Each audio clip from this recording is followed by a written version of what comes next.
So I'll ask kindly the technicians to connect. Okay. Evangele, can you hear us?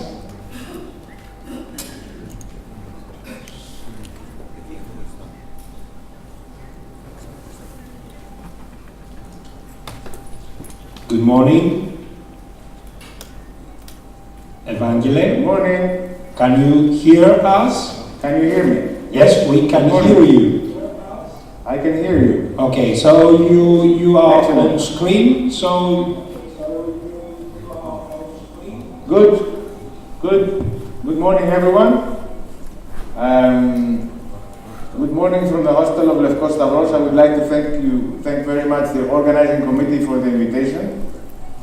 We're going to transmit a laparoscopic radical prostatectomy. As I said again, this transmission is from Athens, from the hostel Lefkos Stavros. We thank very much the hospital for its kindness to give us this OR today, OR time.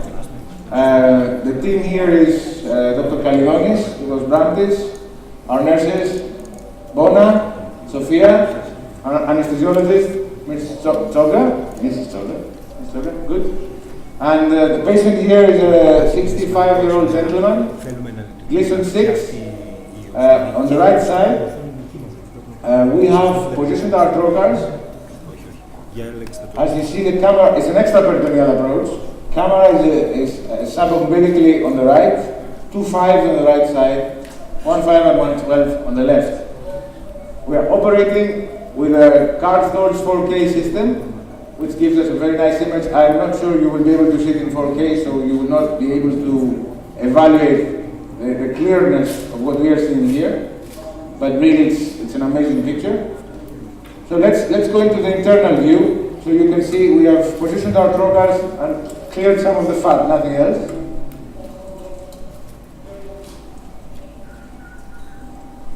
Do you have an internal view, Andreas? Yes, we have a very good view actually. Excellent.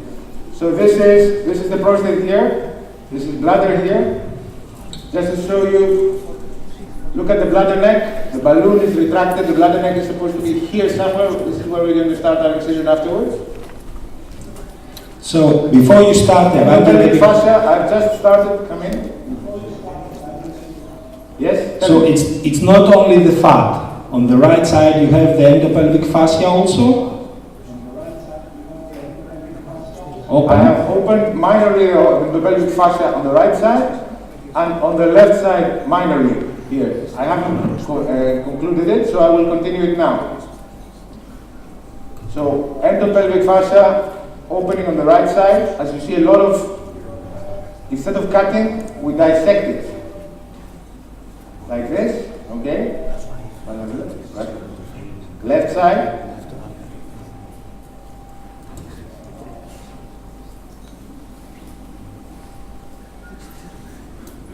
On the left side, it's sometimes it's difficult for the beginners here, to identify where to go. They tend to go more medially and they go into the prostate here, or they tend to go more laterally and they end in the muscle. So that's why we don't cut, we dissect. There you go. Now, if I would like, there are some windows here. I don't want to conclude it at this point now. It's a nurse sparing technique, so I would leave this for later on. But if you want to see it here, there's always a window on this side. You see this here? So this, theoretically, and maybe we do it now, can be incised when the window is so clear.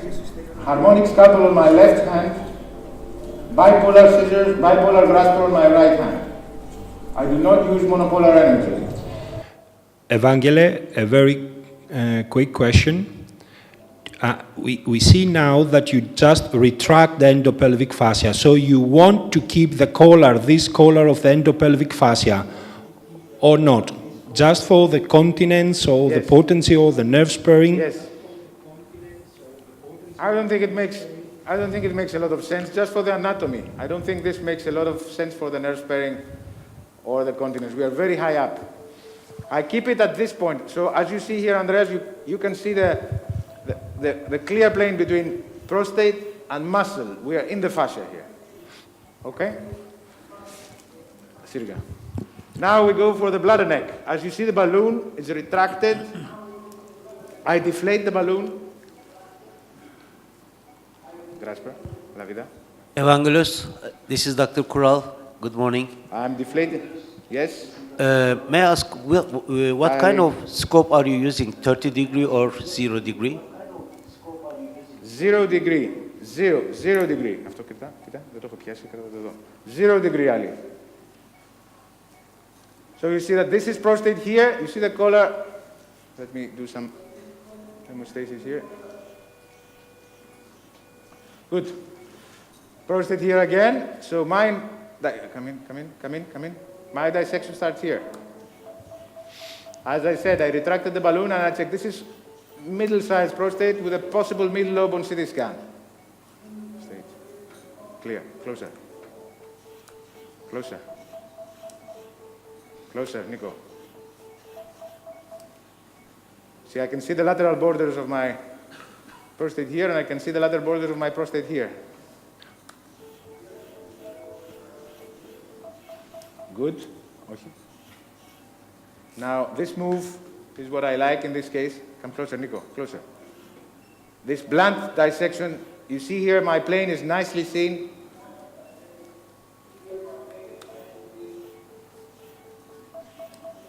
You can see very nicely the muscles, the muscle fibers.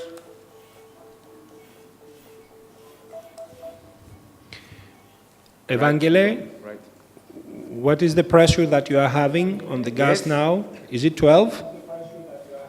I have 15 15. flow, 15 pressure, Low. flow left, Low. flow 35. Okay.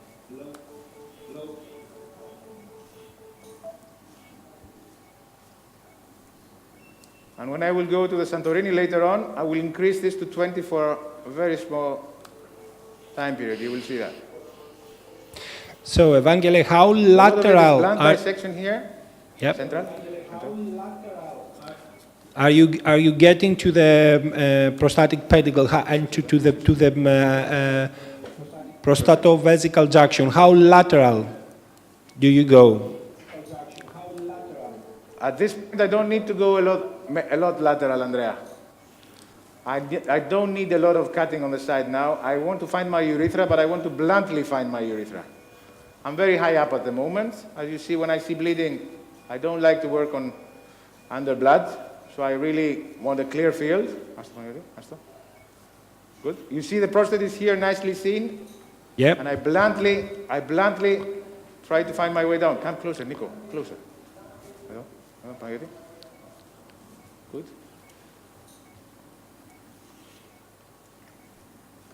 Blunt dissection. Urethra is here. You can see it, eh? Mm-hmm. Left side.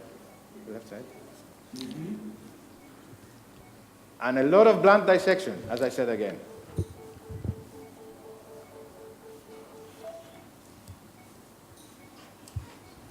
Again, I repeat, this is very high up.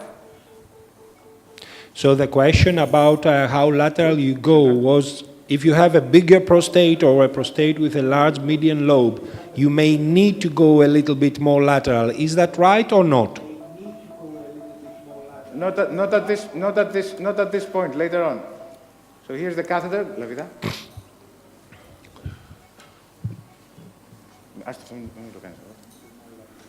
The catheter is here.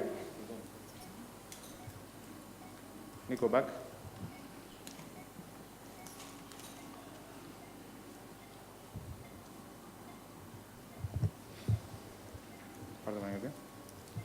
Pardon me. 18 French catheter. Πάνω.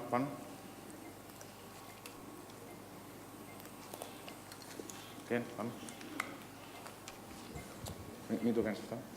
So now we see we have elevated the prostate up. Panagiotis is pulling it up. I have put some traction on the catheter on the outside, so this is retraction. Come in, Nico. Nico, in.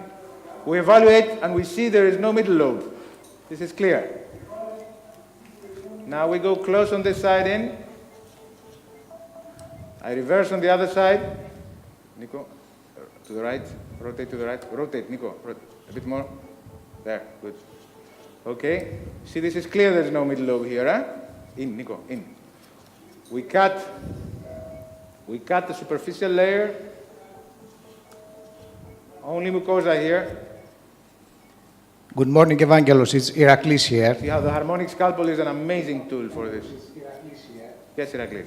Closer, Nico. In case you have, Yes, Iraklis. in case you have asymmetric prostate, or in case you have a prostate that has a TURP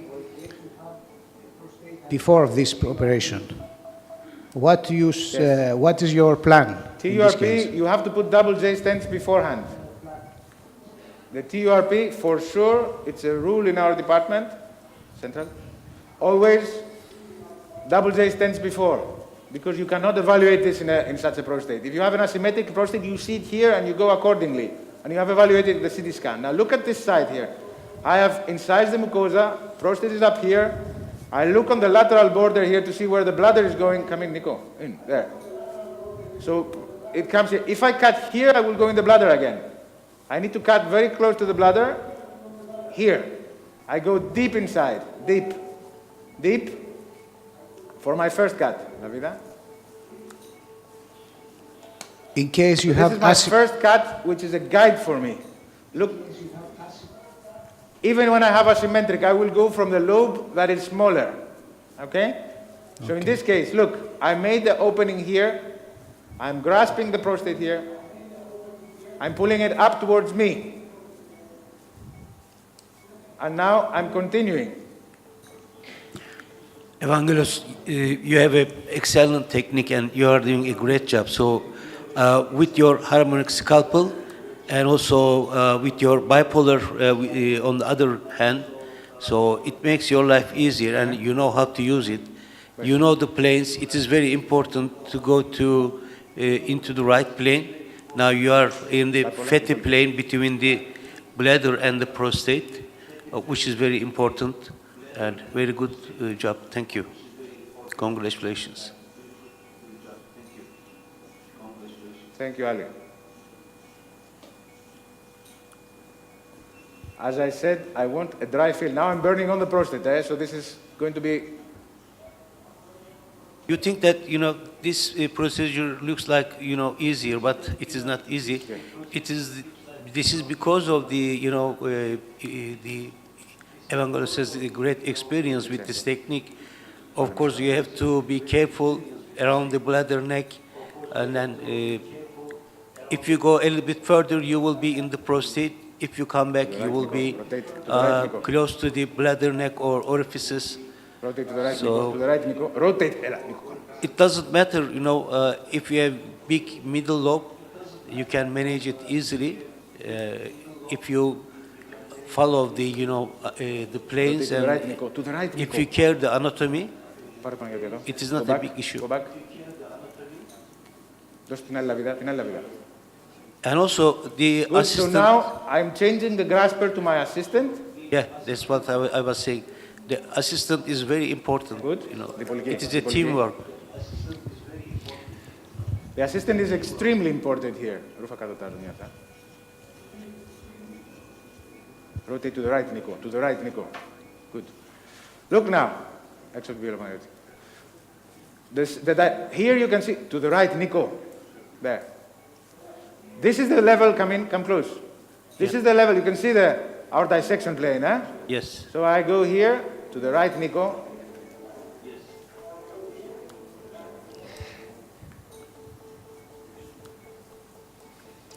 This is correct.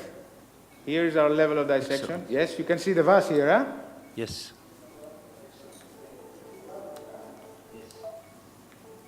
To the right, Nico, to the right. Good. It's important. A cameraman is very important in this. Now, your cameraman, Evangelos, is doing a great job. Although he's a little bit left-oriented, he's doing a very good job. We have an excellent view. Don't worry about that. It's not easy, you know. Andrea, it's not easy to be the cameraman on this project. Yeah, I know. But he's doing a perfect job. Really, we have a very good view. We have forgot what it means to be the cameraman. You know? For sure. Now, again, on this step, how lateral you go before you dissect the vas and the seminal I vesicles. stop now. Okay, and you stop because. I stop at this point. I stop at this point. Now I lift up my. So why do you This is stop the and vas. I have just? stopped the lateral dissection. Look, Okay. this is the vas, because I don't want to go for the pedicles. I Okay, want to fair create, enough. I want to start to stop using cautery after a while. That exactly was the question. So There you go. we need to stop to preserve the neurovascular bundles. Exactly, because otherwise you will burn them. Okay. Good, this is one vas. We have a question from the audience. The What other is the vas suction? Evangele, we have a question from the audience. What is the suction that you are using now? Yes? Which type of suction are you using? The suction is a multi-use, it's a multi-use suction from Wolf. Simple pistol grip, multi-use suction, the best suction in the market for me. Okay.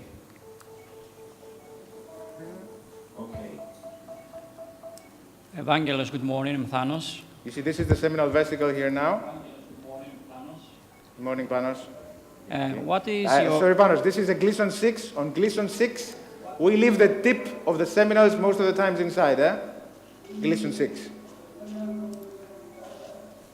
Great. Look at the central part now. We never cut, sorry Thanos for a second, we never cut centrally. I just dissect centrally like this to see the medial plane of my denonvilliers. And then I go, boom.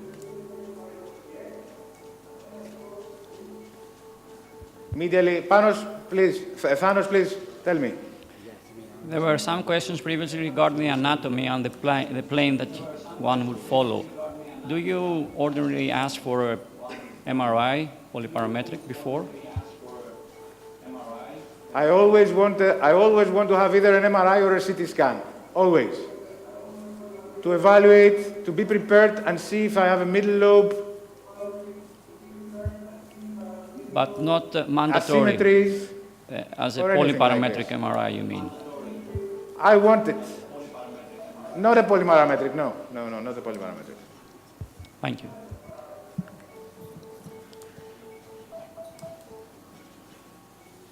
Big seminal vesicle here. Evangelos, what I see is you don't use, clips. As I said, So no, on the seminal vesicles, no clips. I use the cautery.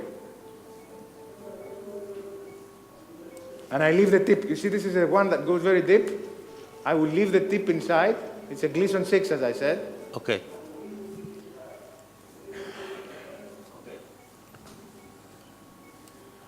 Very big seminal vesicle here.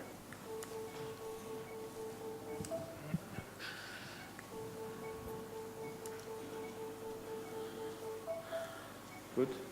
Come closer, Nico.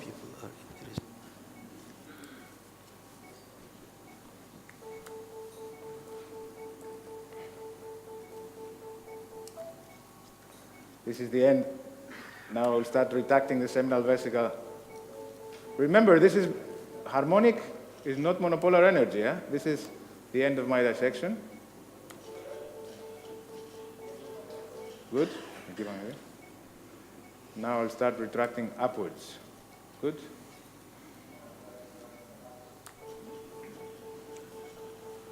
You see how thick is the lateral part of the pedicle here, eh?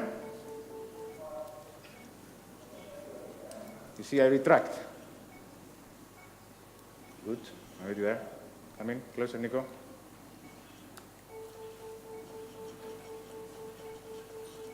Good. Good. You see the nicely seen anatomy here, the endopelvic fascia down here. Okay? How, Evangelos, how are you planning to go, intrafascial or extrafascial? In this case, it's a Gleason 6. I'm planning to go intrafascial, but again, planning not always means that is what's going to happen. Eh? You plan, you want, but it's not a given that you will be able to do it.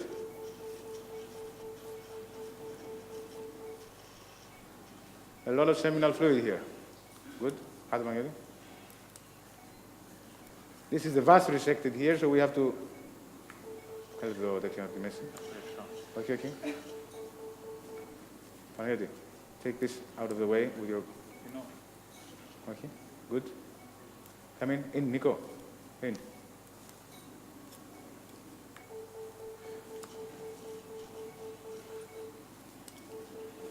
There. Good. The vessels here, you need to be careful because if you don't get the arteries of the seminal vesicles, it can get pretty bad. Πιάσ' το εδώ, εδώ, από κάτω μου. Okay, ωραία. Good. Big seminal vesicle, as you see, yeah? Σε σένα.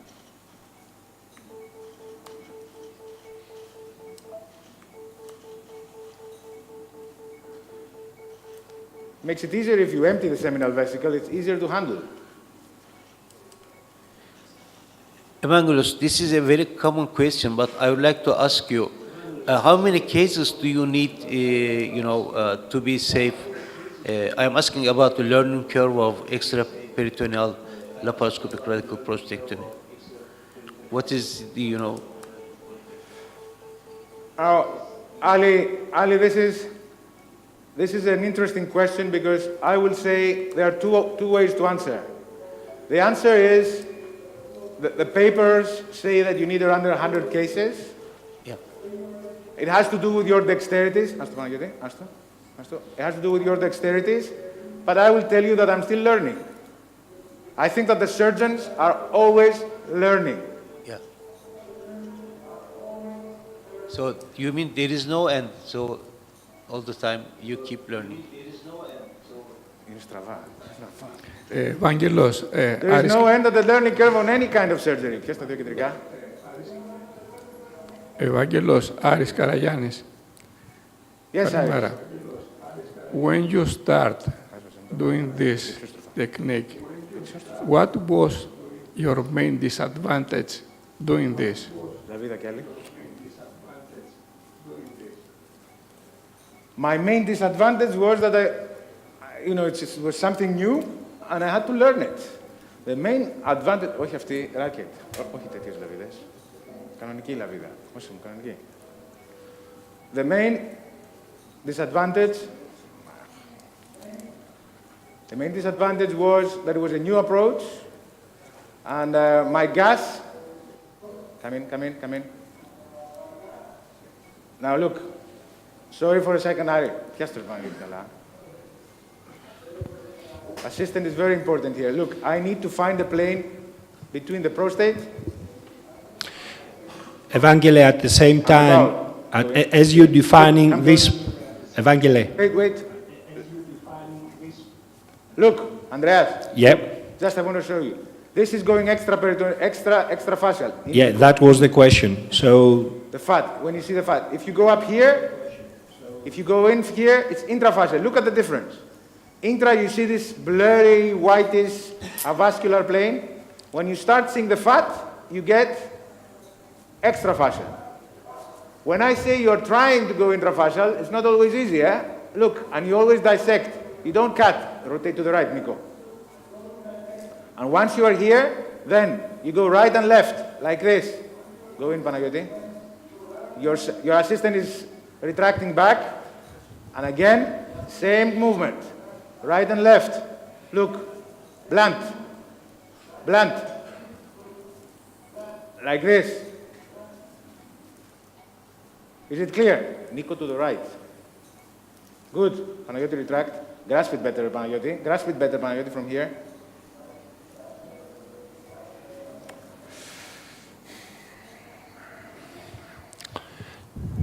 Just to let you know, we have an excellent view, as I said, so there is no hurry, Evangelos. Bernardo Rocco, just to let you know, will be with us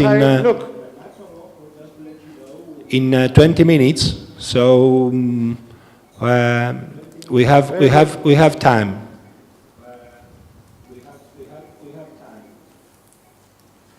Δώσ' του μια λαβίδα να πιάνει, μην αρχίσω και τέτοια. Έλα, δώσ' του μια άλλη λαβίδα να ράκετ άλλο. Έλα, δώσ' του μια άλλη. Πάμε. Let's go another racket, Gasper.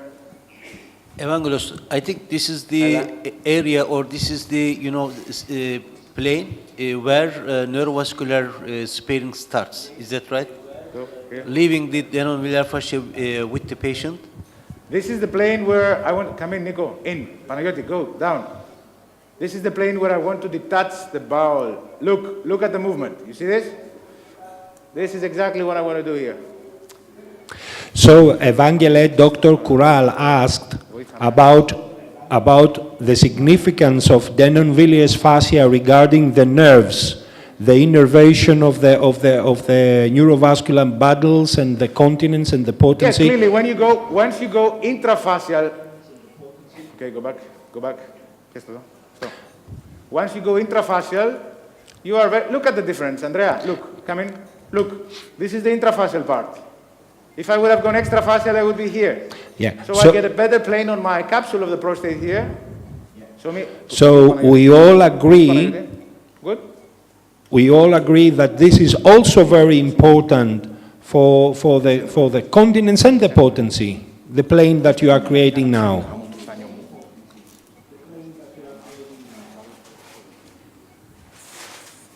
If you can do it, Andrea, yes. We have an issue with the grasper here. And another question, Evangele, is, you said a very magical word, if you can do it.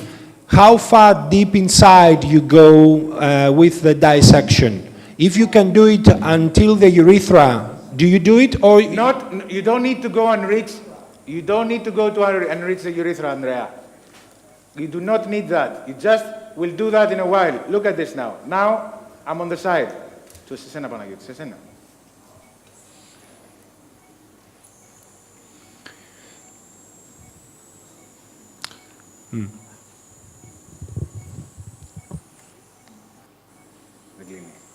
Δεν κλείνει η λαβίδα σου. Δεν κλείνει η λαβίδα σου. Δεν κλείνει. This is the problem with the clips we have sometimes on these sides. Έκλεισε. This is medium large clip, is that right? Medium large back clip.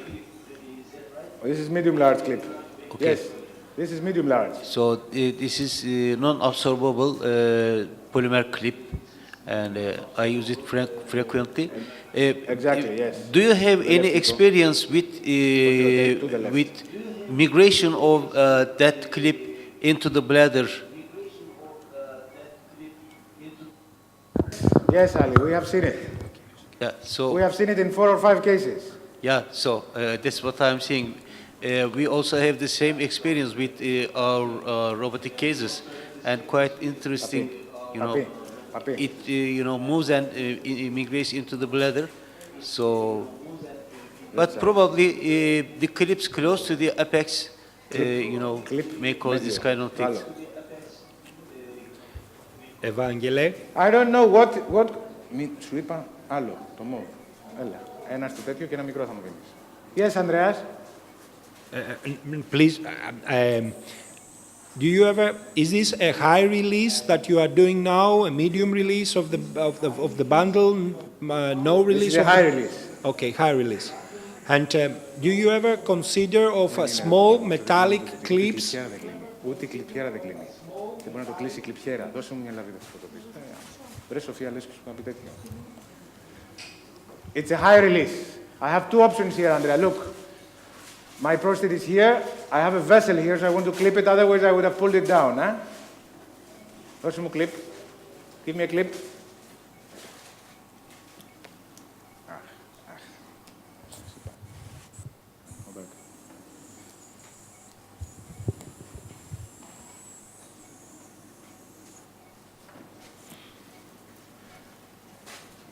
Λαβίδα μεγάλη. Κάτι, δώσε μου λαβίδα.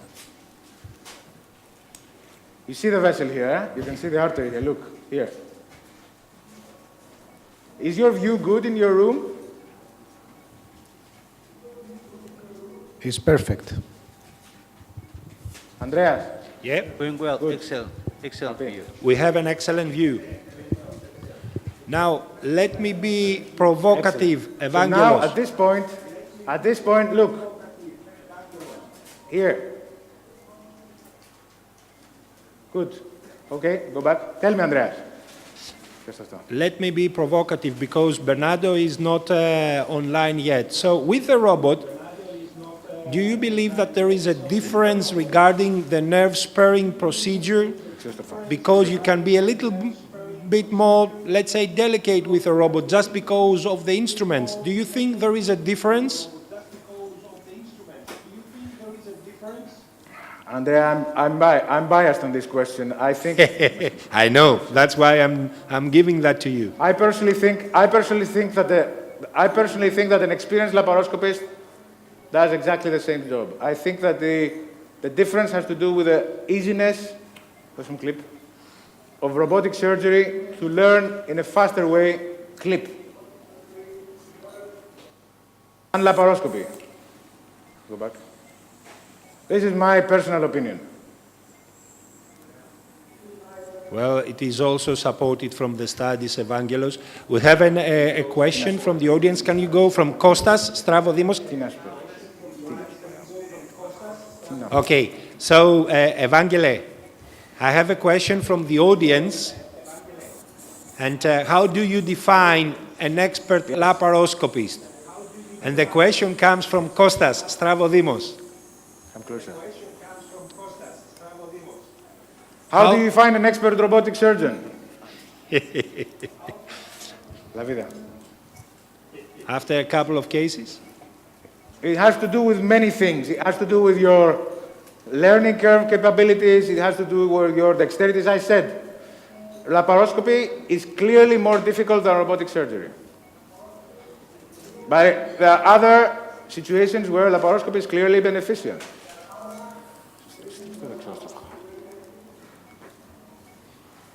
Now a technical point, Evangele. See that this is an asymmetrical lobe on this side, eh? Yeah, we see that. Now, just to be provocative again, you are just trying to push around the lateral prostatic fascia and the denumbiliaris from down below. If you had, the robot, let's say, Exactly. it's just a small clip there, cut, and push it down a little bit easier. Why don't you do that? Put a small clip and cut. As you see, Andreas, as you see, I do not cut in many of my approaches. I dissect bluntly. I clearly believe that blunt dissection is beneficial when we are discussing about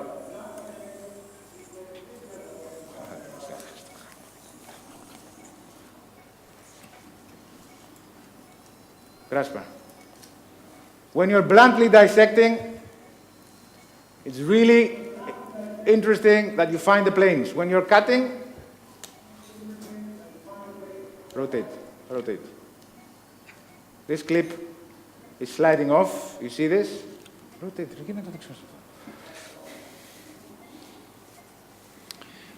I think what you just said, just to rotate with the camera to see better where you cut is very important. So the cameraman also is very important on this operation, as you said before. See the disease on the right here, eh? The disease is on the right here. I don't Okay. like this very much here. Clip.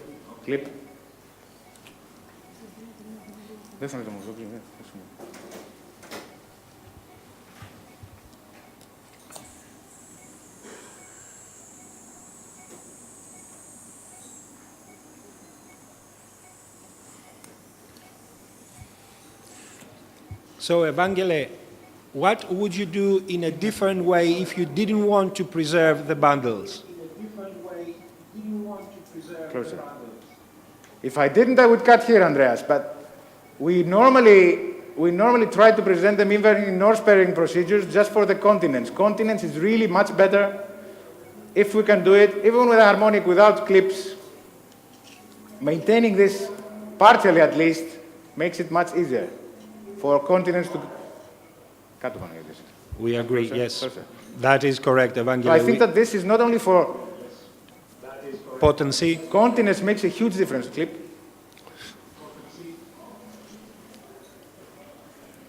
So I think that the early continence return here is a huge issue when you're doing this. That is right, we agree.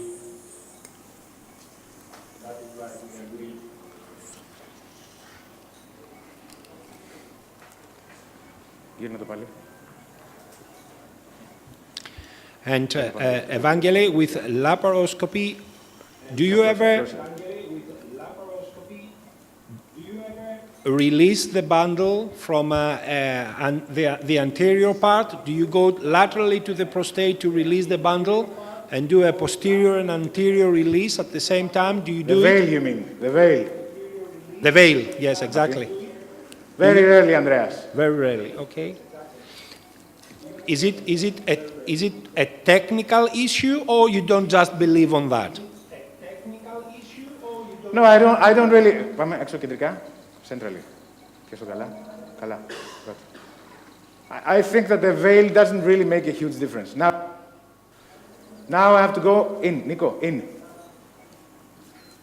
And dissect the final thing from the bowel, huh? Here. On here. Blunt dissection again.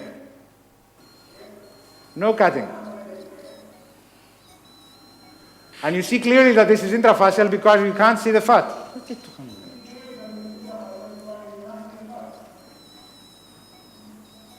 Do we agree on this? Good. Yes, we agree. Actually, the innervation from the Denon-Villiers fascia is very nice. Good. Now we go on the gel. We go on this apex. Yes. Good. Harmonic.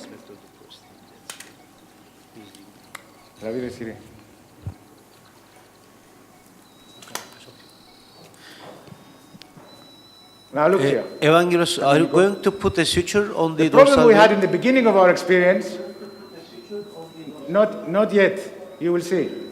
Now the problem we had in the beginning of our experience was that we used to cut close to the apex. Now the sphincter here comes and collates on the program on an omega shape. So what I do here is I come in, Nico, I see where my prostate is here, you see the veins here, Sophia, and I start cutting. Evangele, have you increased the pressure now or not yet? I'm just increasing it now, Andreas. Okay. I'm just increasing it now to 20 And tell us, what is your for this preparation part of the procedure. in case you have some more As you bleeding? see, look how far away. Yeah. You mean Nothing, you will see, look at this grasper, what it's doing right now. You see what it's doing? Yeah. It's just compressing here. This is my preparation. Rotate to the left. Adios, adios. so you don't go This is my deep, preparation. you don't go, I'm you putting go my close to grasper the here. pubis. No, I don't, because this is how, I want to save all this part. This is sphincteric part. Come in. We have done studies some years ago with Jan Suva Stolzenberg in Leipzig, and it really, left side, shows here that this is the prostate overlapping here. Yes. Evangele, Sorry, the sphincter. that makes sense because from the anatomy, the Santorini is a wedge-type structure. So it makes sense from the beginning, even from the open Good, and look, radical prostatectomy here. time.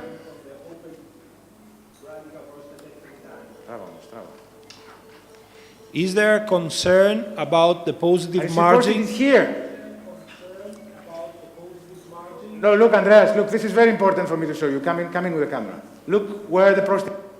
So I follow this plane here. Look, okay? This is clearly a plane superior to my prostate here. Evangelos, this is what you do, I do on the console. and it retracts. Almost the same, yes.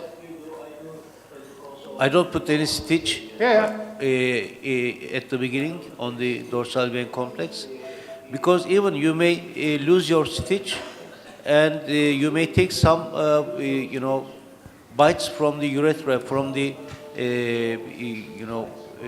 external sphingolic complex with your stitch. Exactly. No, as I And then said, this move, look at this dissecting move. Just. Okay, good. Bravo. Look again, you see this? This is prostate here. This is sphincter here. And you can see the veins there, so that is not intraprostatic. no, the dissection is very nice, actually, and we can see it clearly. In the Evangele. beginning of our experience, What in the we beginning see, of our experience, do you- we used to cut here. That's why we had huge Okay. incontinences. Evangelos, what we see during all your procedure is triangulation, which is very important. You use both instruments very nicely. Yes. You make traction. You hold all tissues very nicely, and this is the key. Laparoscopy or robotic surgery means Good. And you see here, look, triangulation. show me down here. Look, Triangulation, prostate comes here. Prostate, come closer. Prostate comes here. I will cut here for my urethra.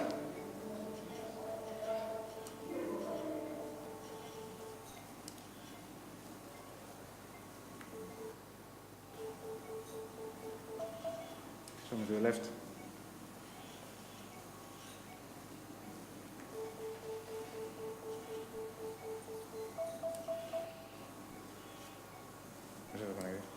So you go for the urethra and the catheter and not for the prostatic pillars straight away. Yes. No, I want to see the catheter. Είναι μέσα.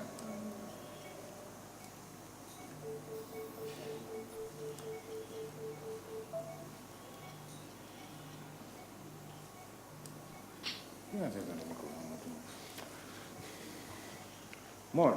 Nico, more. There. Come in. Yes, that is right. You need the camera a little bit more inside. Catheter is here now.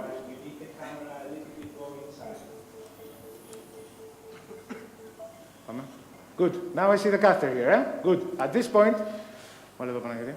Εκεί. Πίσω Νίκο. Santorini time. Έλα. I have straightened the needle a bit. As you very well know, what we do.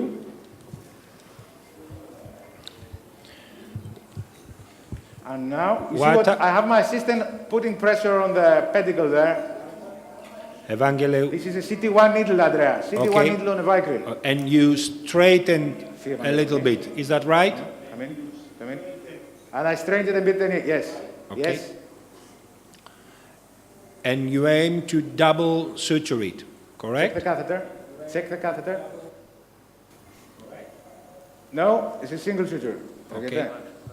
Τράβα τον. Okay, I'm checking the catheter. Κούκλα, τραβιέται. Alright, good. The trick here, you have to go high up. That's why I want to do it at this point, you know, this suture. I don't want to get the pedicle, I don't want to get the other structures. Only Yeah, this is selective only suturing. the vein. Selective suturing of dorsal vein complex. Exactly. In the beginning of our experience, we used to put this in the when we had the endopelvic fascia, you know. Come closer. 3 sutures, it's easier when you do 3, a triple knot. It keeps better the tension. How long is your stitch, Evangele?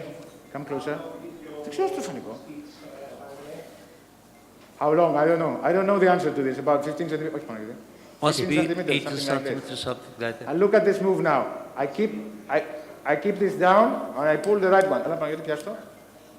Χαμήλω στο αέριο. Lower the pressure now back to 15, please. Good.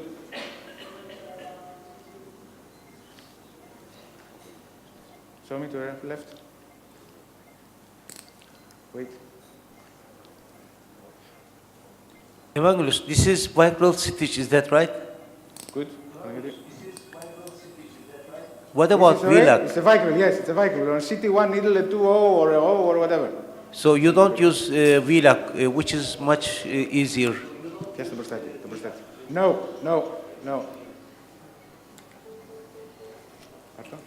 Good. Έλα. Ωραία. Λαβίδα ισχυρή. Come in, centrally. Εδώ, ρούχα μέσα, κέντρο. Τραβάμε καθετήρα. Πάμε. Come closer, Νίκο. Ναι. Δεν βλέπω όμως εδώ, δεν βλέπω τίποτα. Δεν βλέπω όμως. Ας τις λαβίδες σου. Show me, Νίκο. Οκ, ωραία. Νίκο, ψήφι ψηλά. Νίκο! We are losing the gas. We have no gas. Guys, come. Κοίτα το.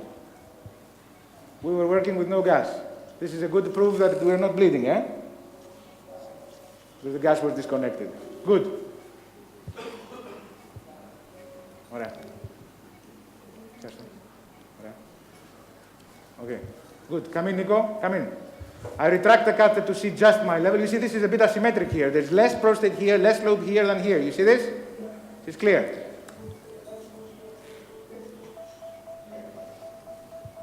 At this point, you can see it. And see it. There, good.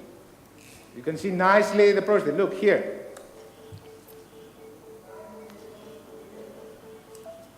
Good. And now I go on to the mucosa. Here is the virum. Here, you can see it.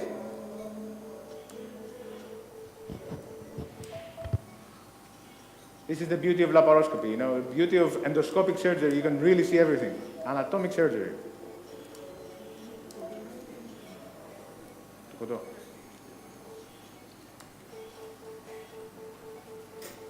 Good. And at this point, now go back, Nico. Panagiotis to the side. To the side, up to the side. Good. Come on the side. Look at the pedicle. Okay, go. Show me, come in, Nico. Come in. Look at the pedicle here. You see this? Yeah. Nicely seen here. Very nice. Good. Come in, Nico.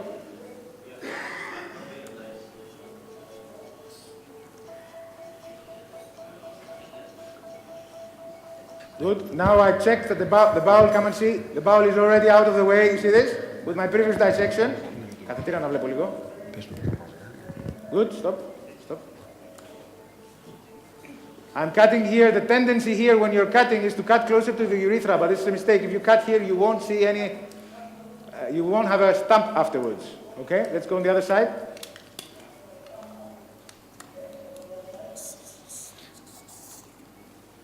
Good. Protect my bundle there. Yes. Good. Let me see on top. Come closer. Catheter. Να δω το καθήρα. Good.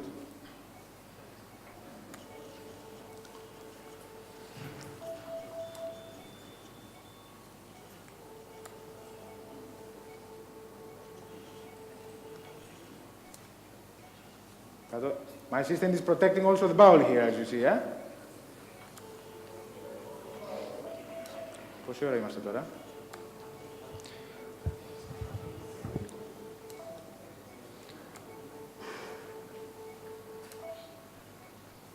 Very nice. Good. Έλα, δώσ' μου σακούλι. Look at the nice stump we have there, eh? Very good. Good bundles behind and then a long stump. Good. Πάρε. I'm not taking the bag out, I'm pulling it out. Δώξε μου το τροκάρ μου. Pulling it out from my left trocar and then putting the trocar parallel inside. Good. So I don't lose any time at this point. Ωραία. Δώσε μου λαβίδα να βγάλω το clip. Let's take this clip out. Κύριε, ρε Νίκο. Evangelos, what is the advantage for, of course, Those clips outside. you are not interfering with bowel, but apart from that, what is the advantage of extraperitoneal approach compared to transperitoneal? You are not going transperitoneal. If you have any bowel symphysis, you need to spend time to dissect them down. The previous operations, you need to spend time to, adhesions, to deal with adhesions and everything. Here, there's no such issue, never. We operate also people that have done Brickers or people that have done any kind of other surgery. The extraperitoneal space is only difficult when they've had hernias with meshes. And then, the prostate is an extraperitoneal organ, so I find it more Is logical. this I mean, also with the robotic surgery, when we do robotics, I tend to go extraperitoneal. If you want to do an extended lymphadenectomy, clearly the extraperitoneal does not give you this possibility. Now, it's 40 minutes, and we took the prostate out. Let me show you the nice pedicle here. So we have pedicle on one and the other, and the best thing is the stump. Look at the very nice stump we have here. We'll make our anastomosis nice. No fat is seen here. So I don't need to control for the bowel with a syringe because I'm clearly intraprostatic. Suture. Πάμε. Πάμε, suture.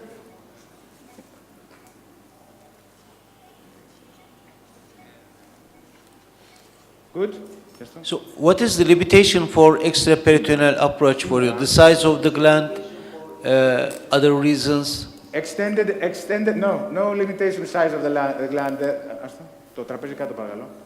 The limitation is extended lymphadenectomy. You cannot go on extended basis. If you believe on that, you can't do it. Stop. Now, anastomosis. Look at the nice bladder neck here. Evangele, before you start it, just stop for 1 minute. I know that you can do it. And explain to us what kind of a stitch and suturing of a stitch you have. And so Yes, as... you will see this. This is a 2-0. 2-0 PDS with a knot in the middle. Okay, it's going to be a continuous suture. You are 6 needle. That's the only thing we're going to use for the anastomosis. Okay, and just for those that they cannot understand, the other part of the stitch is outside of the body at the moment. Is that right? Outside of the trocar, yes. Yeah. Okay. So. Yes, I don't want to have both sutures inside because it makes my operation more difficult. Okay. Right. Evangelos, why you don't use So V-lock stitch? Two stitches initially on the bladder neck. I never use V-lock stitch here.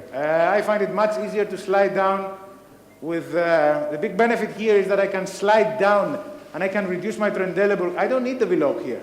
You will see. The V-lock, initially when we started using it, was tearing at urethra. You need a Rocco stitch if you want to put a V-lock. You need to reduce the tensions. Tampon. Now we have a tampon. Look at the nice hub here. Huh?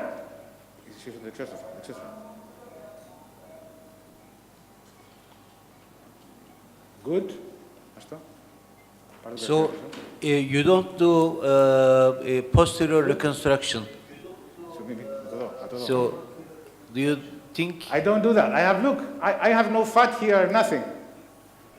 I don't do a posterior reconstruction. You will see that we decrease Trendelenburg and the whole thing slides down very easily.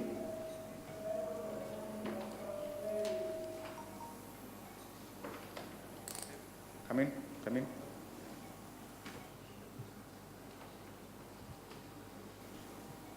Second suture, Christopher. Of course, the Outside in the bladder. most difficult part Your is, six you know, needle is very important. Huh? anastomosis, and you know what position you should have in every step, which is very important. The most difficult part for me is not the anastomosis. The most difficult part, the anastomosis, you can learn at home. Yeah. It's a matter of training at home. That's correct. What I'm saying. So you have to know the angle of needle and the angle of your needle driver all the time at different step. Come, Ella, Mesa. Of course, yes, but this is a movement that you can do blind eyes.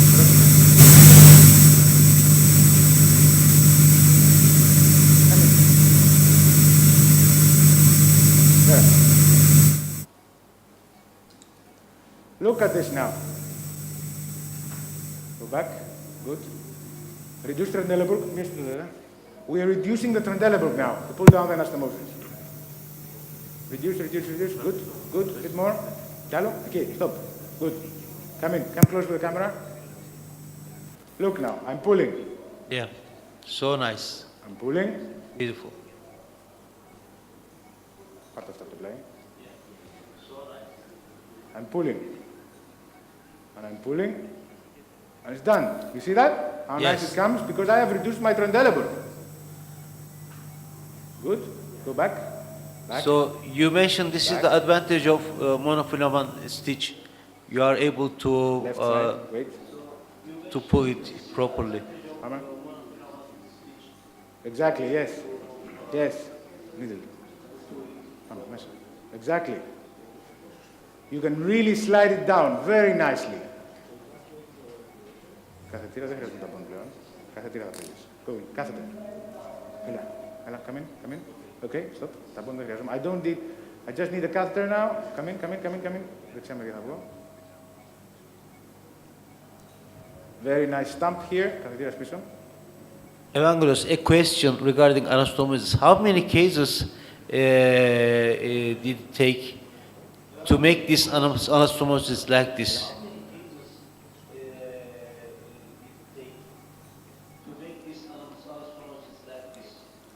This is a standard. This is a standardized. Go back. Ask Panagiotis. Standardized approach. It's not a matter of cases. It's a matter of learning continuously. I have changed this until recently. There were some steps that I changed. Initially, I started with single suturing. Then, when I started doing robotic surgery, I realized that continuous was better in this case. So, as I said, and all this is developed initially in the lab, inside your lab trainer.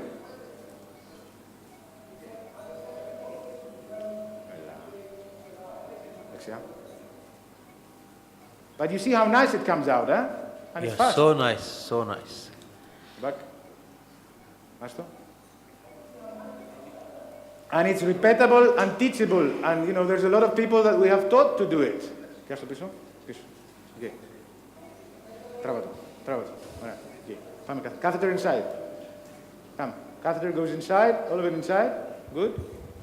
Needle. Evangelos, the It's catheter. standardized. There's no thinking on this, Ali. They have to do the same. We have a structured program for teaching on this. And come in. And they have to follow exactly the same moves. Evangelos, the catheter will stay the same period of time in all patients? Ωραία. Ας το Παναγίδη. Χαλάρωσε το ταμπον σου. Yes, Thanasis. 5 days, on 5 days we do a cystogram. If the cystogram is clear, πιάστε το Παναγίδη πίσω. So the cystogram is If the cystogram is mandatory? clean, which is in the case in 95% of the cases, especially when it's done nicely like this. If you want to take out the catheter in 5 days, yes. Okay. Thank you. Now I introduce my other needle, as you see here, and do the other side.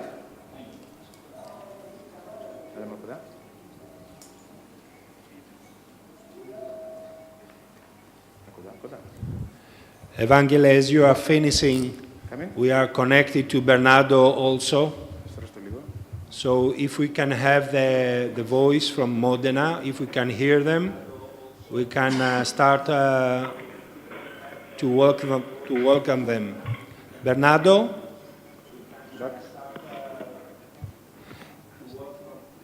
Evangele? Evangele, can you hear us?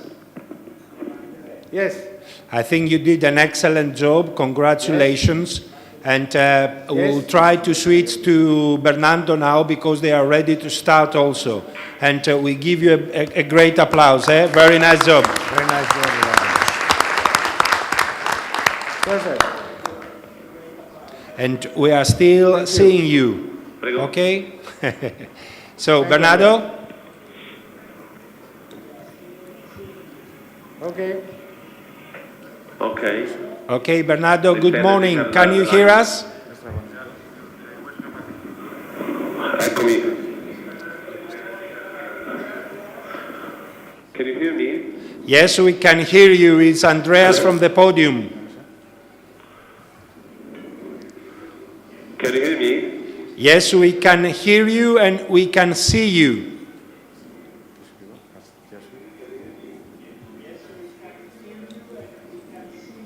Okay, so Kalimera to the Panhellenic Urological Association. Thank you No very worries. much for the invitation. Άλλη μία πάνω για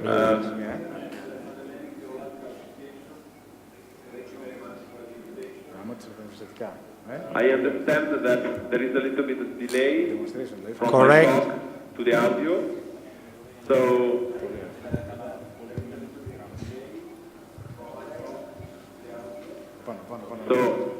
I try to introduce my team this morning, and you see at the bedside our scrappers, Paolo, and our assistant, Cosmo De Carne.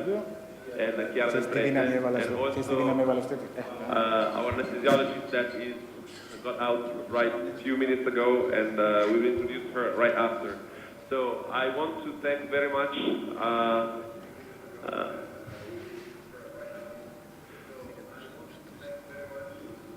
the Greek friends that invited me and also sent us a television troupe that is here with us to fix all the connection, and also to Mr. Tenesio Cerchiari, who is taking care of the direction in our OR. So, in the screen here, I hope that you can see the case characteristics. We are performing a robotic radical prostatectomy. The patient is a 66-year-old man with an absence of significant comorbidities. PSA is 7, prostate volume 23. He had 12-core biopsy who revealed a 3+4 disease with 7 positive out of 12 cores, 6 on the right side, 1 on the left side. The maximum percentage of core involvement was 50% on the right lobe, 15% on the left lobe.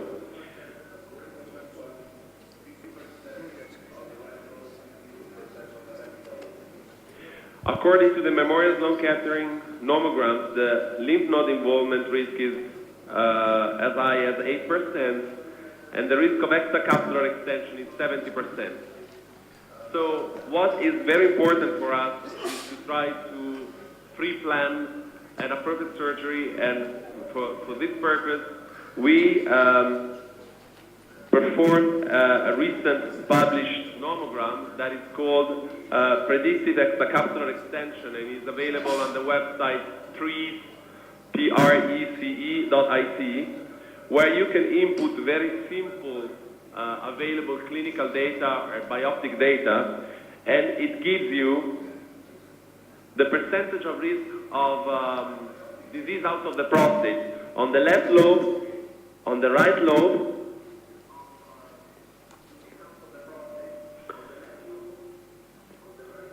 and it gives you a precise prediction of the risk of disease at the level of the prostatic capsule on the left lobe and at 1, 2, 3, and 4 millimeters. The same thing on the right lobe. You can see here that the colors report the area of certainty. So in the red area, we are sure that we have to skip the dissection because it's dangerous, because we have the risk of disease out of the prostate, whereas the yellow area is area of doubt and the green area is area of safety. So if we stay more or less 1 to 2 millimeters out of the prostate, we are in a basically nearly safe area. On the right side, we have to stay much, much wider because we have several positive cores, and this is the risk. And this is the risk of disease out of the prostate. So we move to the surgery. I don't know if you hear me well. Very well, very well.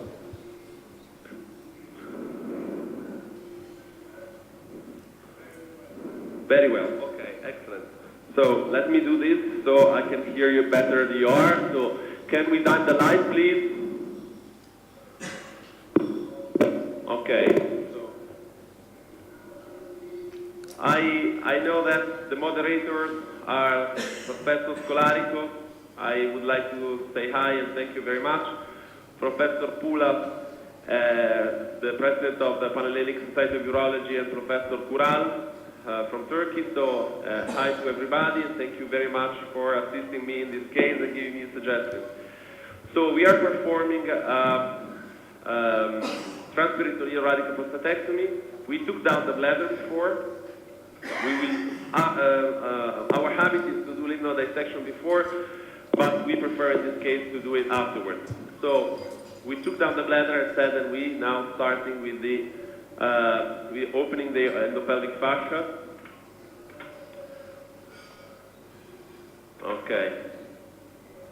So what is important for us, very important, is to have a good exposure of the elevator fascia so we can protect the prostate from the dissection. And here we move towards the apex. We took down the puboprostatic ligament, and here we have some big veins on the side, so we have to be very slow and careful to minimize the risk.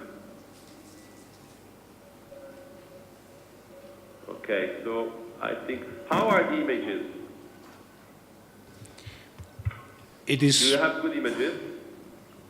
We have a very good image, Bernardo.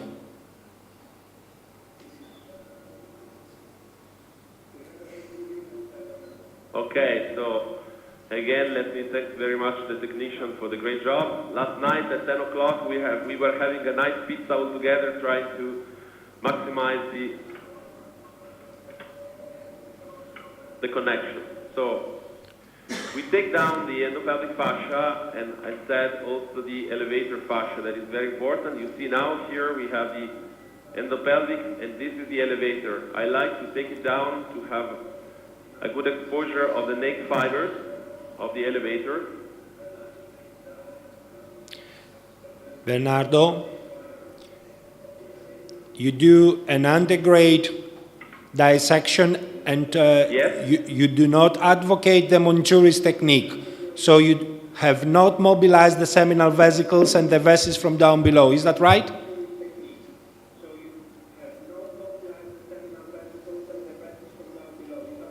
Yes, correct. The seminal vesicle and the bladder neck will be done later on, you see. So here is the Douglas pouch, and we didn't pass through this area.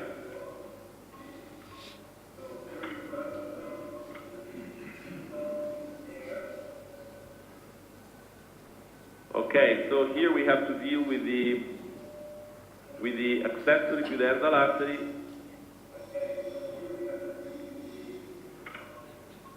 That's obstructing our way to the. So we see that you dissect the puboprostatic ligaments. Is it the standard that you are doing, Bernardo? You do this in every case? Yes, yes, mostly, but I like to take a little bit them down, not too much, but the idea is that I would like to try to have a better control of the apex. And so I want to roll back the prostate, particularly at the end.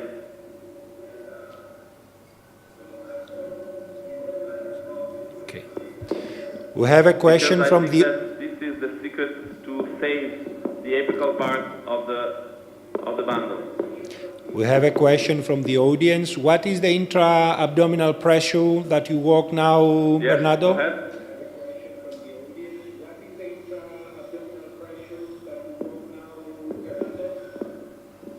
Usually we work 12, but we put the trocar at 15 at the moment. Is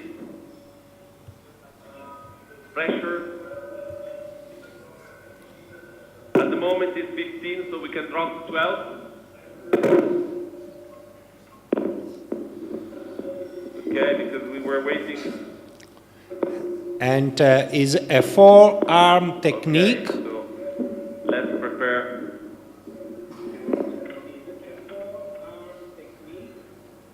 Yes, so we have right, left.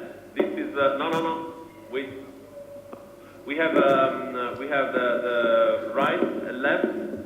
We have the fourth arm that comes from the left side. You see. Yep.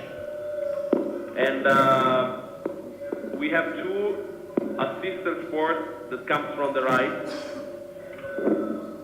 We use the DVC stitch at the beginning to have an acceptable control of the bleeders.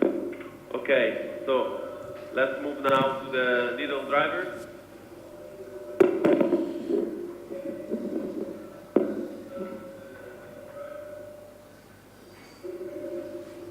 The assistant comes from the right side, and he has a suction device on the left, and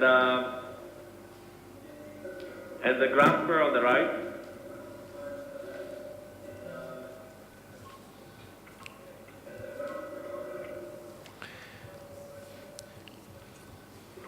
This time we use a CT1 needle stitch that helps us to control the DVC or say Santorini plexus. So states okay.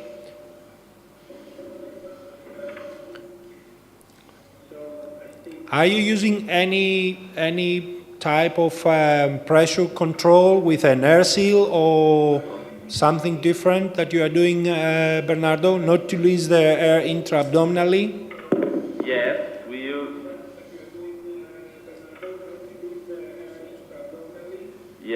use the air seal. We believe that it's a big aid in these cases because it's a very good assistance also for the anesthesiologist because keep the pressure very stable. I think is a very useful device, and I like it very much because we can drop the pressure and still keeping a good vision and a dry field. So particularly with partial nephrectomies, I think it's very useful, and also when you have to deal with some bloody cases that sometimes happen, also for radical prostatectomy. And so we all like very much using air seal. Okay. It's always a sliding note on the Santorini, as we saw. So may I ask you a question from? Yes? Sorry? We see a sliding note. I heard before that you ask, I heard that before you asked Evangelos about the role of robotics versus laparoscopy, because you said Bernardo is not on air, so we can ask this question. So, but I didn't hear the reply. What did Evangelos say about this? Well, Evangelos is still in the operating theater. He cannot hear us at the moment, but he will be with us in a while. All right. So, okay. So I'm expecting, of course, to have Evangelos in the audience to say thanks also to him for this kind invitation. So now we are moving up to the anterior suspension stitch. This is helps to stabilize a little bit the ureterosynthetic complex. Have been presented at Pat Walsh longer ago, and then has been presented by Viv Patel in a nice study published on European Urology. And these have to be pretty much loose. We don't want to have it very tight, but help stabilizing the complex. Bernardo, I have a provocative. For the subsequent part of the operation. I have a provocative question. Now you see that we have a zero length here. Now we are moving to. Bernardo, I have a provocative question for you. Tell me. Which is more important, the anterior suspension or the posterior Rocco reconstruction? Which is more important?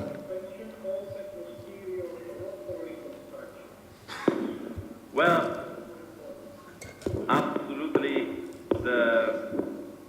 both the combination of jokes like size.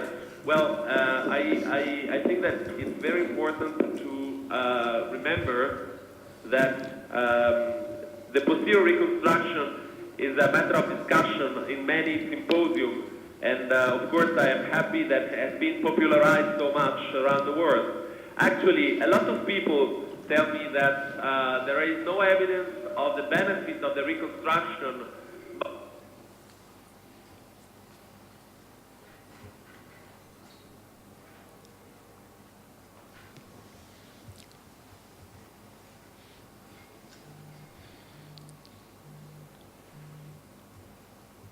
Can you still hear us, Bernardo?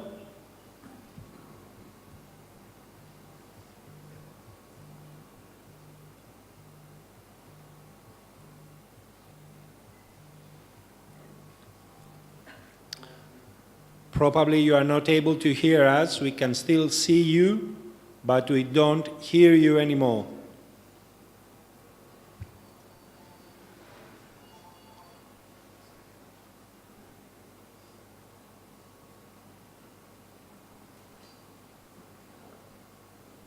So let me do a little bit comment on this technique. So I'm very familiar with this technique because Vipul Patel was one of my mentor. So Bernardo started with a 0-degree camera and then moved to 30-degree. Now he's using 30-degree down. And then it is routine. They do periurethral suspension. Also, I believe in this anterior reconstruction helps to stabilize the urethra, and at the end it will help for further continence. Now the fourth arm is very important. Initially, I started with standard 3-arm system. It was a terrible time for me because I used to have one more assistant on the patient side, and it was so difficult to handle, this urethral catheter. Then you will see seminal vesicles, and the fourth arm, I think, helps a lot in this.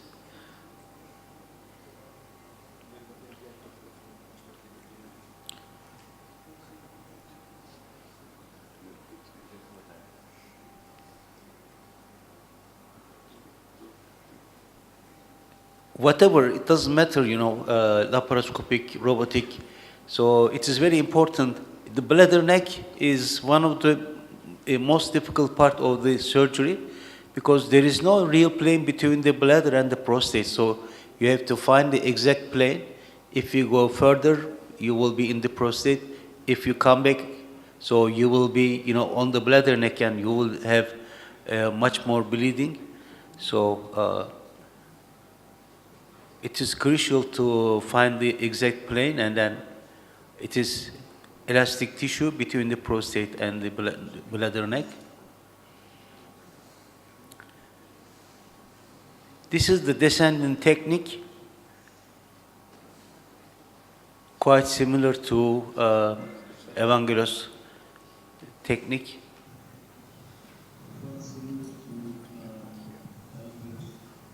Bernardo, can you hear me now? Yeah, Bernardo. Hello? Yes. Yeah, now we have a connection. This is Dr. Kural. You are doing a great job. I explained you moved from... I hear you. Can you hear me? Yes, we hear you.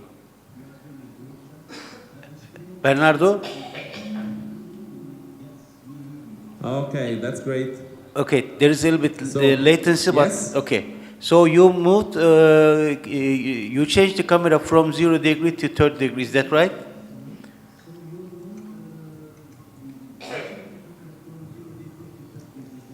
Exactly. I was hearing you, so I heard the Professor Kural comment, and I thank him very much because, of course, we have the same mentor, and he was able to explain what I was doing, and so that's very good. Thank you so much.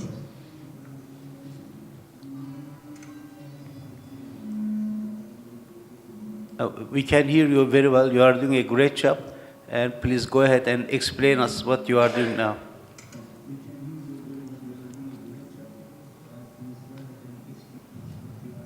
So now, to try to do one of the most difficult part of the case, in my opinion, that is the posterior bladder neck, we have just a very small median lobe. So I take down the sides, and then I move to the central part like I was doing because I want to cut where I have tension.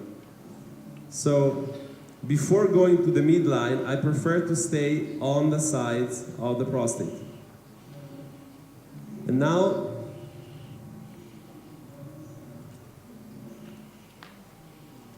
okay, the key of the dissection, in my opinion, is the use of the fourth arm. That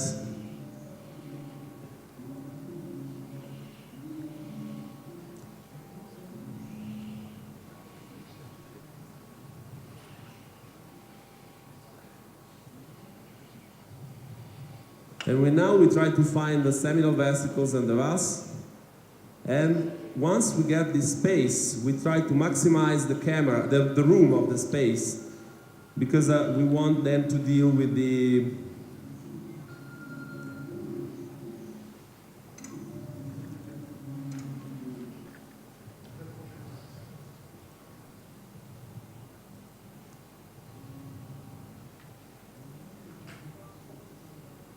Okay.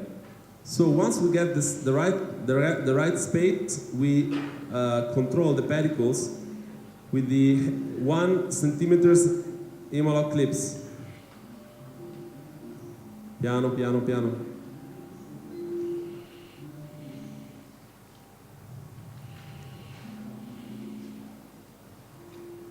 Piano. Okay.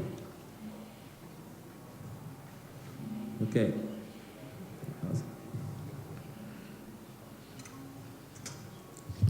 So very good view. I don't hear you very well now. You control the pedicle. This is medium large wet clip. Is this?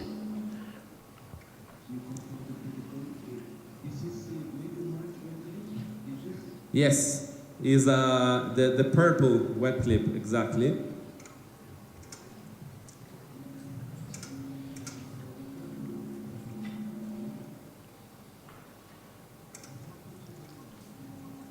Bernardo, have you observed Okay. the migration of that wet clip into the bladder? I asked the same question to Evangelos. He said yes. In 4 or 5 cases, he observed migration of wet clip. Have you ever observed? Yes. So actually, it is underreported. Yes. We had the same experience, but the cases were very, very few. yeah. I know Patel. He's using an absorbable one. Is I that think right? you're right. Yes. Yeah. And it's a pretty much. No. Sorry, I'm afraid that we are moving up with a little bit of delay, so I'm not sure that I'm answering the right question. Bernardo, we can hear you on time. You have the delay when you hear us. So we are okay with your replies. Okay. Okay, I'm sorry. Okay. Thank you very much for clarifying. So I'm sure that I'm fine. Thank you.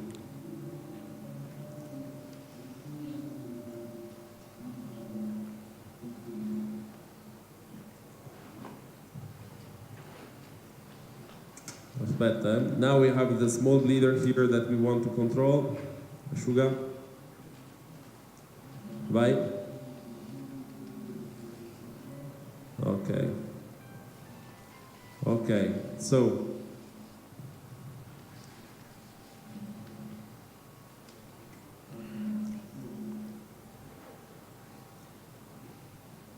Okay, we should define now. So actually, we have now the exposure of the valve, and what we want to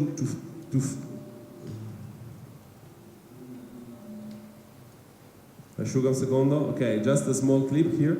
We now try to isolate the medial side of the vas and look for the seminal vesicle. To do that, I like to uncover a little bit the vas, and then with the fourth arm we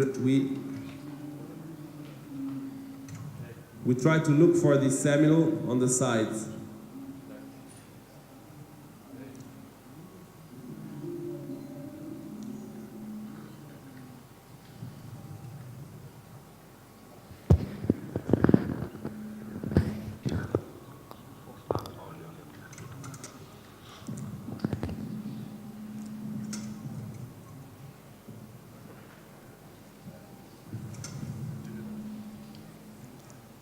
Okay.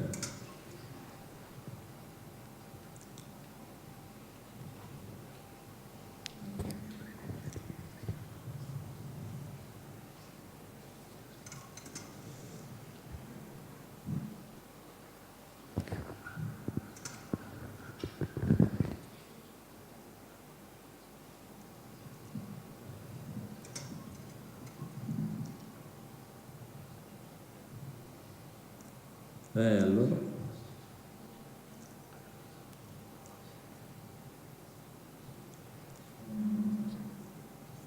Ok, metti una clippina ancora. Bernardo, may I ask, what is your cautery setting for monopolar and bipolar? Yes, sure. 30-30. Third. Very low. So which is very important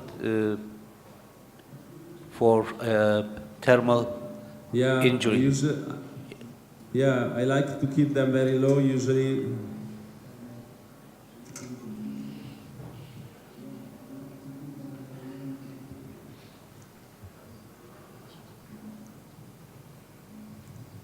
Exactly. So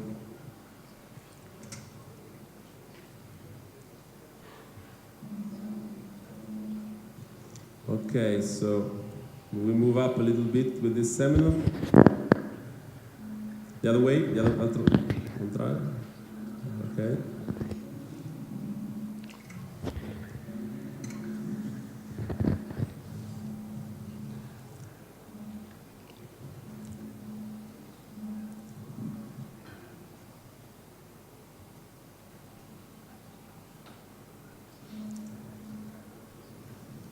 Okay.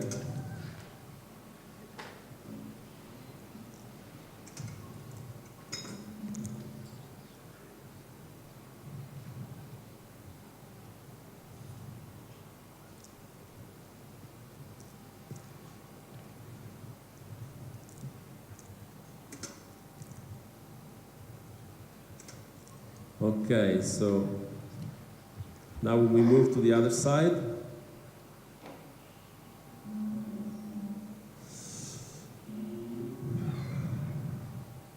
And to mobilize the seminal vesicle, I think that it's very important to isolate it from the anterior Denovius fascia here.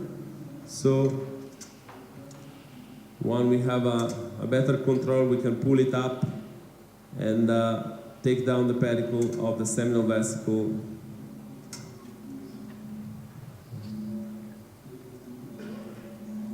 Hopefully we have finished the small vessels here.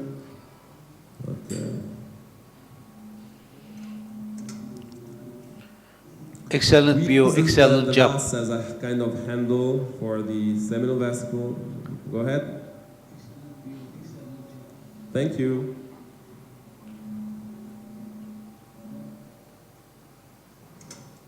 Okay. So let's grab the seminal vesicle. Non spingere troppo. Okay.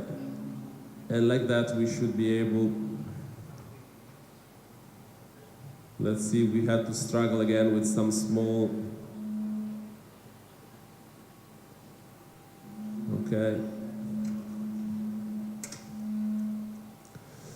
I think that the use of the combination with the fourth arm and the scissors to retract the seminal vesicle are very important. And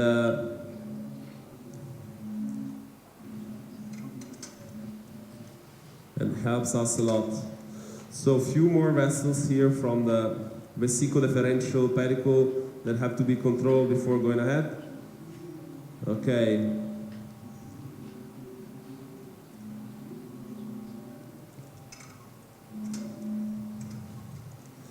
Okay. I think that here, basta una metallica. We just can have a small metal clip here.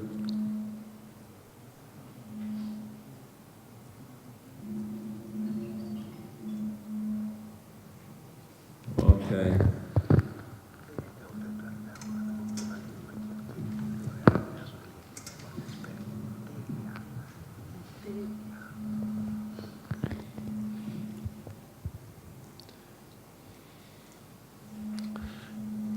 So Bernardo, we are compare discussing the on of the base of the seminal vesicle that is. we are discussing on the panel about the small metallic clips that we love. I think they are very important. Can you make a comment why you clip it and you just don't buzz it a little bit? Why do you prefer to clip it? Make a comment to us.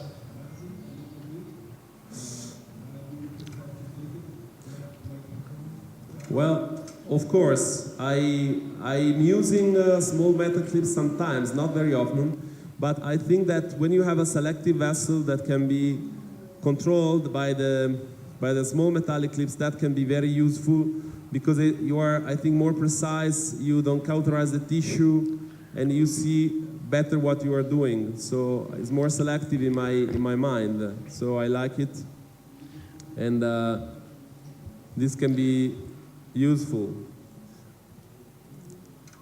But the idea of the technique that I use, that of course is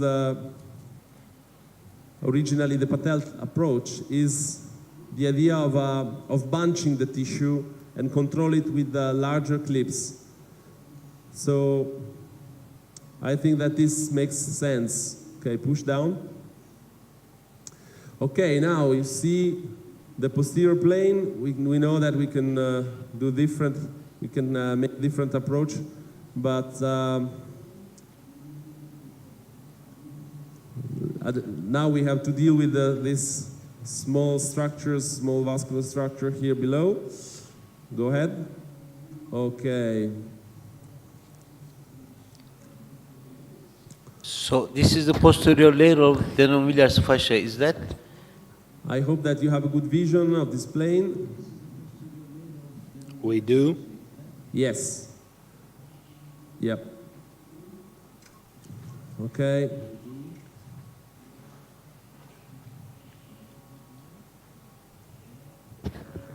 So we know that on the right side we have to be very careful because we have disease going outside the prostate, clip metallica.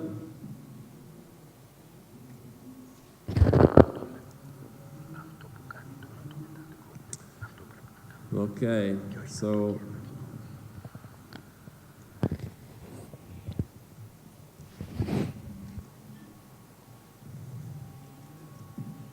okay.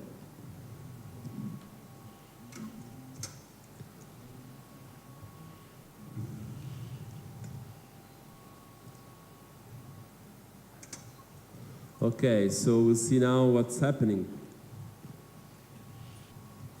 Okay. Now I switch to the zero lens because I want to have a better comprehension of the posterior plane. Okay, zero. And I hope that we can maximize the dissection from below.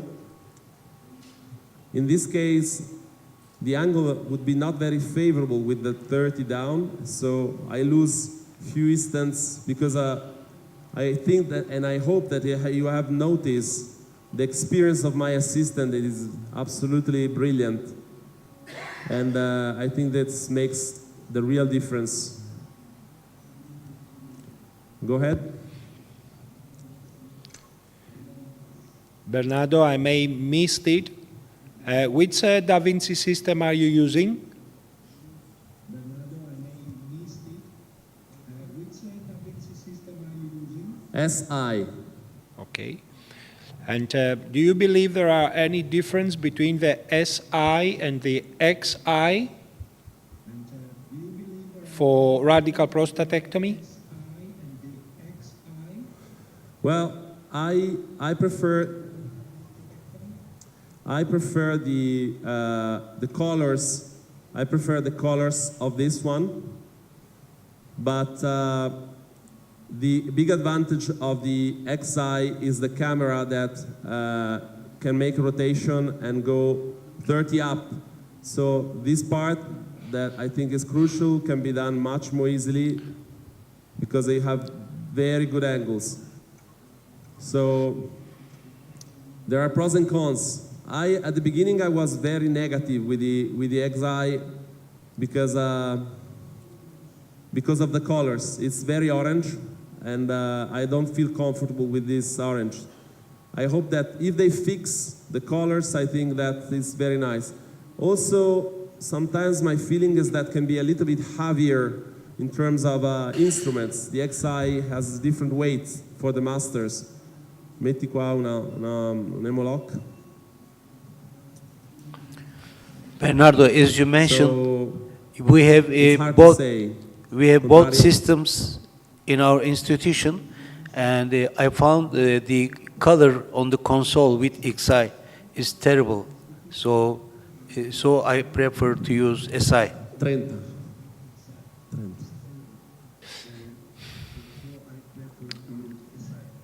Now, Bernardo, Well, so you agree with me, I understand. Yes, correct? fully agree, yeah. The only advantage is Yes. the rotation of the camera. What we used to do previously, we used to make 30 up on SI system. We presented some videos, but we didn't do any publication. So the advantage of XI, of course, you have much more movement ability of the instruments inside the abdomen, which is much more important for general surgeons and cardiovascular surgeons might be. If you ask me for prostate, so Troppa. there is no difference, or I don't find any advantage for XI.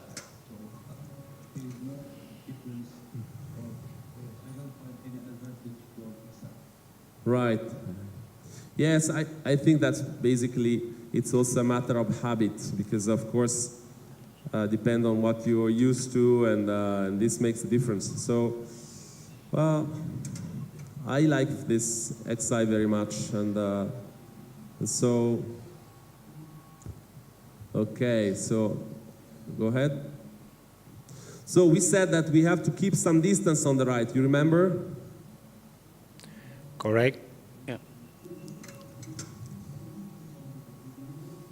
So we know that more or less this is 1 millimeter, so we will try to keep the distance that we wanted to keep.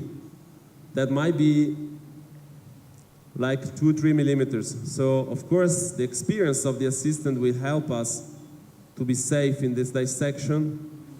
And I ask Cosimo to keep an adequate distance from the bundle. Okay, go ahead. The disease is estimated a couple of meters out, so, sorry, a little bit more on the right. So we try to stay a little bit larger. You see, that would be the nerve sparing plane. We want to be safer, and so piano, piano, piano. We stay a little, okay? No.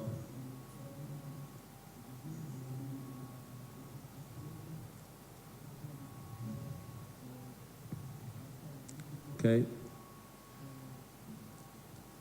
Go ahead.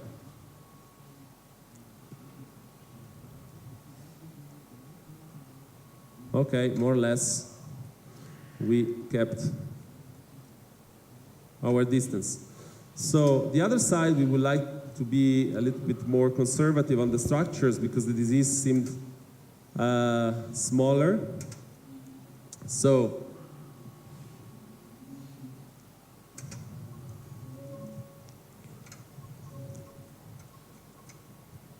suction here, please. Suction.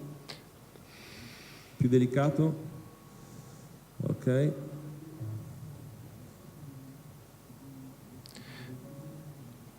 So you are preparing Okay. yourself for the veil, So- Bernardo?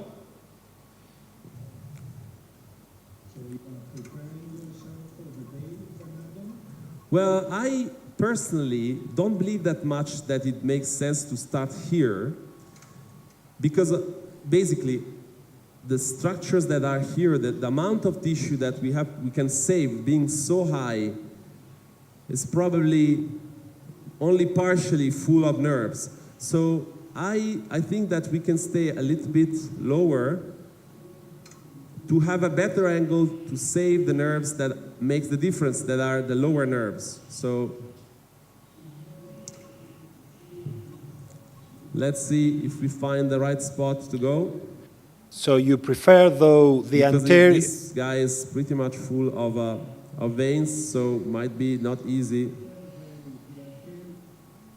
You prefer the anterior release as we see? To identify the plane, I mean. So let me say my experience. We all know the high Well, release. I think that, let me say this, that is a big advantage to use Poggiati. We all know the high release technique described by Patrick Walsh. So we wanted to duplicate that technique. If we start, from the middle, let's say Yeah. high, so we have great possibility to enter into the prostate. If you go down and do like you do, and this is early release of the bundle described by Vipul Patel, which is very good. Yeah.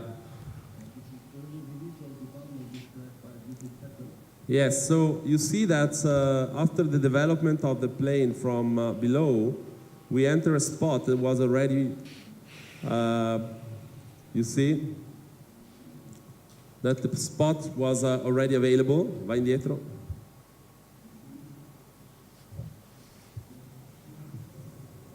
Bernardo, great view, great job.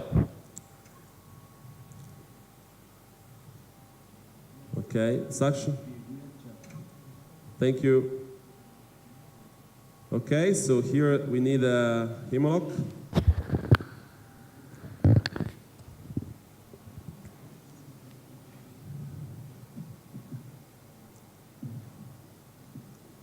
Go ahead.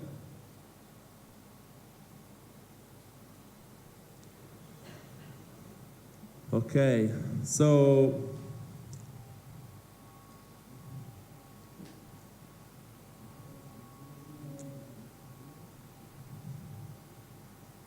another novel thing that is, I think, very important, and for that I would like to thank very much my boss, my chairman, Professor Bianchi.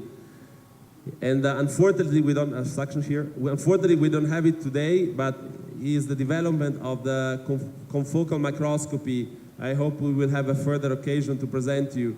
And Professor Bianchi, I think, is the first in the world who showed the advantage of doing a kind of frozen section that is with a very, very novel approach. And I hope we're going to publish soon. So that allows us to have a frozen section that can be delivered digitally to a remote pathologist.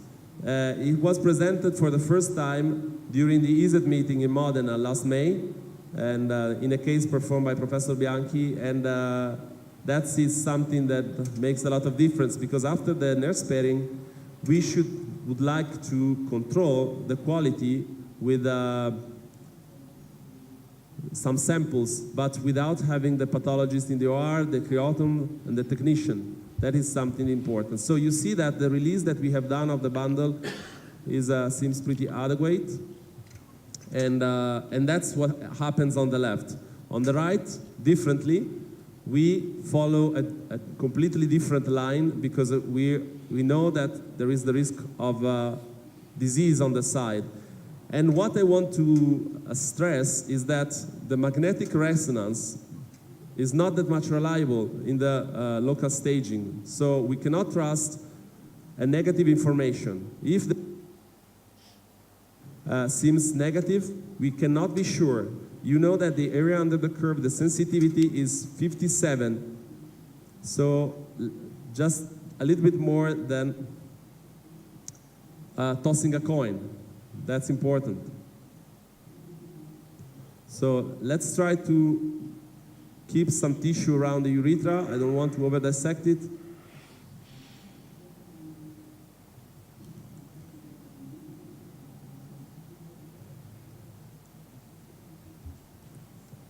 But of course, we want to keep it long.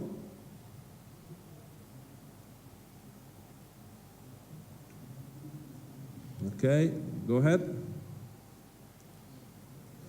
Okay, so let me show you, if I can. Okay, suction. So this is our urethra.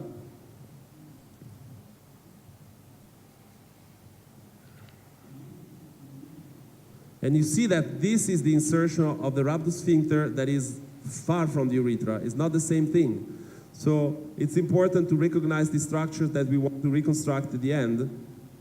And this, if I pull the prostate, you see that the ureterosphincteric complex comes with us. You see the position of the complex. When I cut it, we have a a huge sliding of the urethra. So the purpose of our reconstruction is to have this inside. But we have to fix the right spot to the right Denovius fascia. So if you look at the specimen, here we have some tissue, whereas on the other side, we are pretty much clean. Okay, better. Okay. So, suction, please.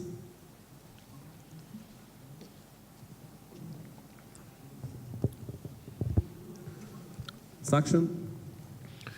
Respira. Ok. Delicatamente. Ok. Good. Qua dentro.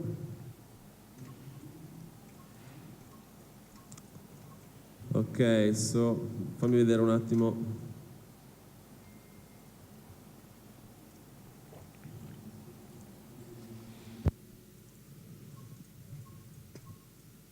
Ok, dammi una garza un secondo. Una garza un attimo. Ok. Perfetto. Spingimi un secondo delicatamente il perineo. Ok. Perché penso di avere un'arteria lì che sanguina. Fammi vedere un secondo.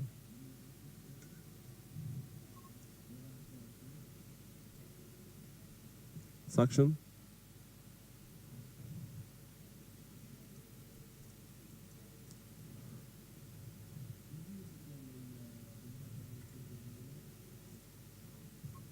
Okay, so I think that we have to pass a stitch there because...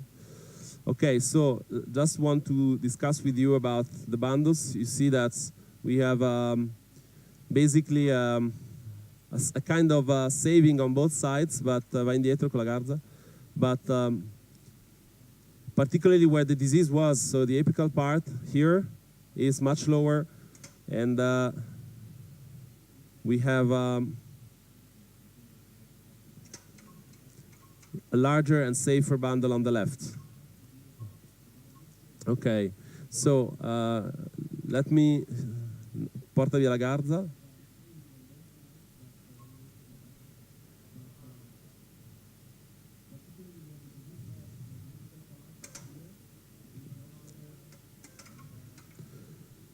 Okay. Let's switch again to the a zero, così con due portaghi, così facciamo un po' di emostasi. Ok. E mi dai un RB1 15. Sporca.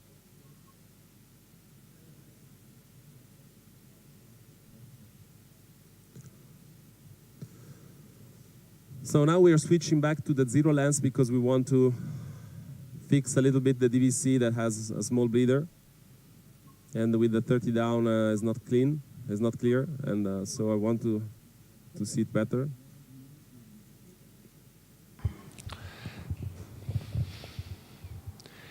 And your pressure, the intra-abdominal pressure, is still low, Bernardo?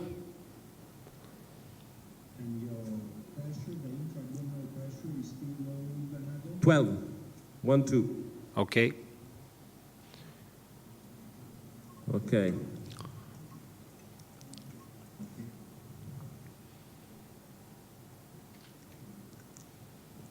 Okay.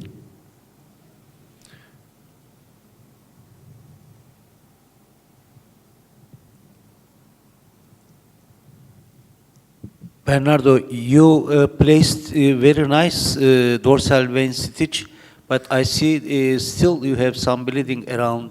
So in our institution, we don't put any suture Yes. on the DVC in advance, but you know, during the very late step, once we divide the dorsal vein without any suture, then we suture the dorsal vein selectively all the time.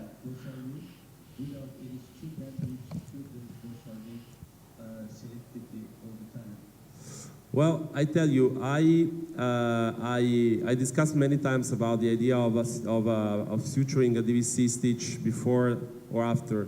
Actually, the philosophy of a DVC before is to have to have an acceptable control of the bleeders.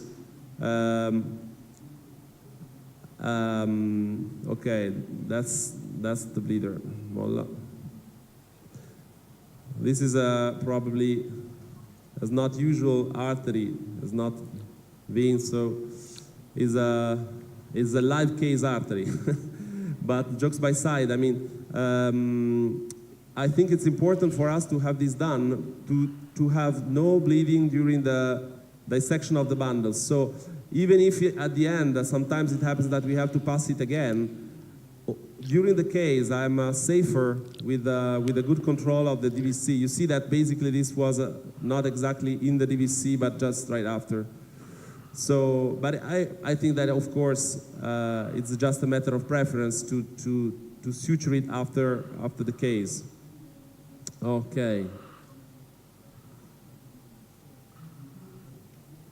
Is this Okay, is so this 5-0 or what is the size of the suture?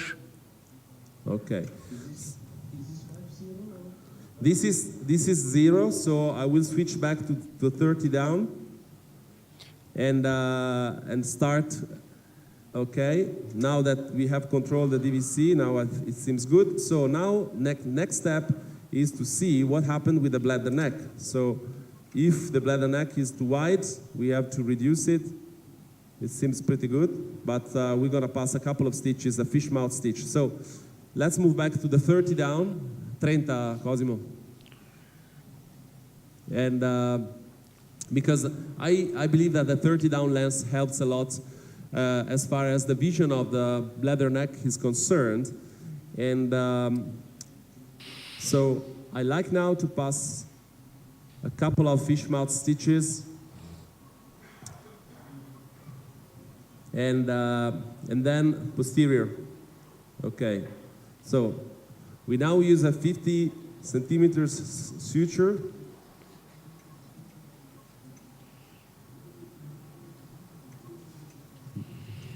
RB1 needle.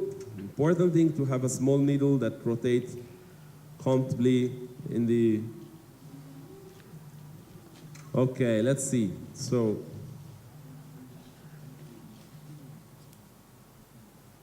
Okay. So.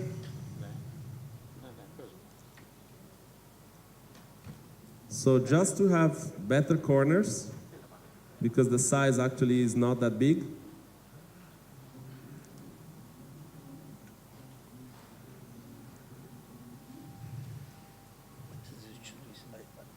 I didn't catch it. It's suture. He didn't listen to the question. He thought you are talking about the camera. Okay.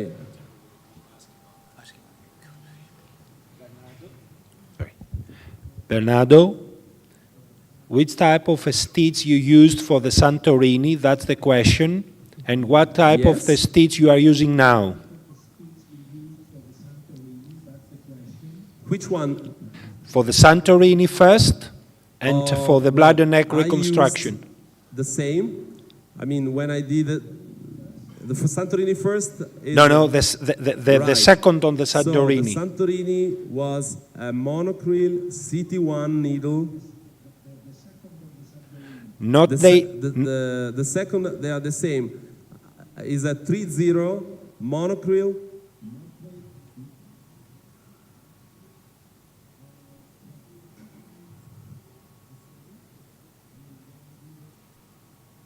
You mean this one? This is a 3-0 monocryl. Okay. The needle is a RB1 needle. And I use only 2 stitches most of the time, this and the CT1. That's it. So for everything. I still don't like 100% the barb sutures because my feeling is that sometimes you can modulate better the tension with this suture compared to the barb suture, and so so far still working on this. Okay. Posterior reconstruction.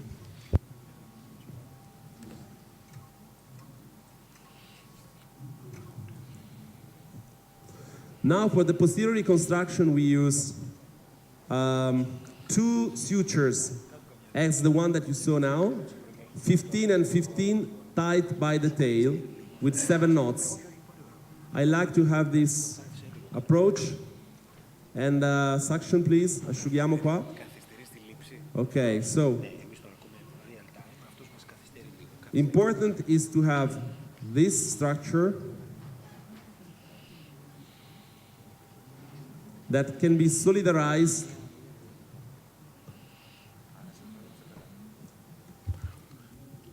Bernardo, this is The Evangelos. structure can be solidarized with the one that we mentioned before. So, oi, ciao, Evangelos, how are you doing? Good, good. I just arrived in the room. Okay. Looks nice. Thank We can you hear very you much, well. Evangelos, for this kind invitation. I am very happy. It's a pleasure, Bernardo. You're a good friend. Wonderful. We worked very nicely with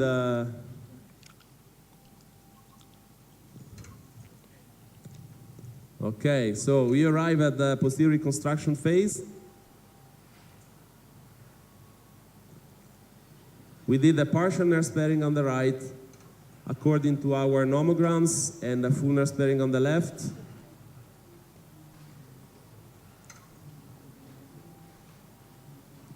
Okay, so this is the first layer reconstruction.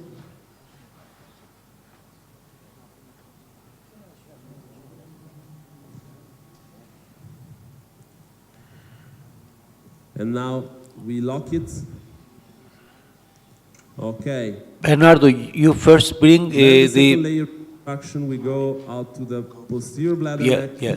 And Posterior this- denominal fascia towards the rectouretral or rhabdo sphincter area. Is that right? Yes. Yes, that is not the recto-uretralis muscle. Someone could go back with the catheter. This is not the recto-uretralis muscle. This is the structure that I show you during the dissection. You remember that I separate the urethra from the structure. This is part of the so-called posterior backboard, as it was described originally by Bud Barnett in the Baltimore John Hopkins. So now we reconstruct this layer. You see now that we have a layer that is done by the Denon-Vies fascia and goes up to the rhabdosphincter. So this is the first locking layer. Now, go back. We go ahead with the second layer, even if originally the technique described by us included a different suturing of the second layer, but that is the robotic application. If you want to make a running suture, we have to do these modifications. So the second layer goes directly to the bladder neck. Yeah, your father has the credit for this technique, Okay. Francesco So now we push. Rocco. That's why we call it Rocco stitch. Sorry? So it was first described by your father, Yes. so he has credit Back. for this so many years ago during open surgery.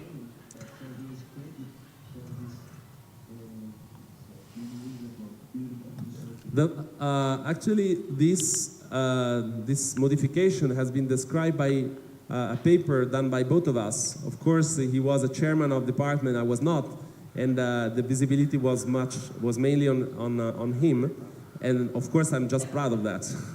But that is something that was nicely discussed during a breakfast at home, talking about the surgery, and then developed with the pathologist of the hospital where he was working in 2006. And then it has been popularized when I did my fellowship with Vip Patel, because he saw the potential of this stitch, and he really popularized it, making the modification that you're now seeing, because this double layer suture is the version described by Patel, not by us. And of course I like it very much because in the robotic environment is much better than two separate stitches. Whereas in the laparoscopic environment is much better probably to do it with two separate stitches, as I described with the paper on European urology in 2007 with Franco Gaboardi, a former ISD member that has been my mentor in 13 years ago. So,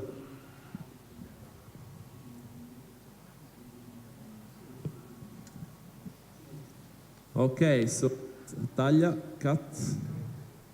So now we fixed the sphincter and we joined it with the posterior part of the anastomosis. And now we go back to, again, a double running suture that is nothing else than the Van Velthoven anastomosis. Now the suture is a little bit longer because sometimes it happens that we need a little bit more suture, so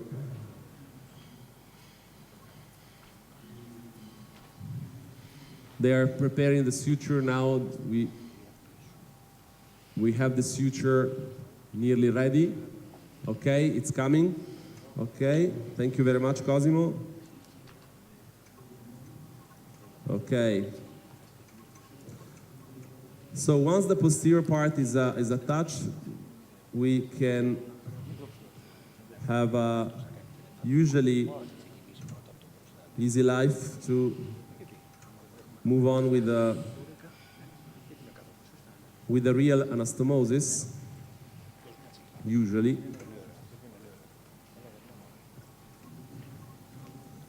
So first stitch on the bladder, then we go to the urethra.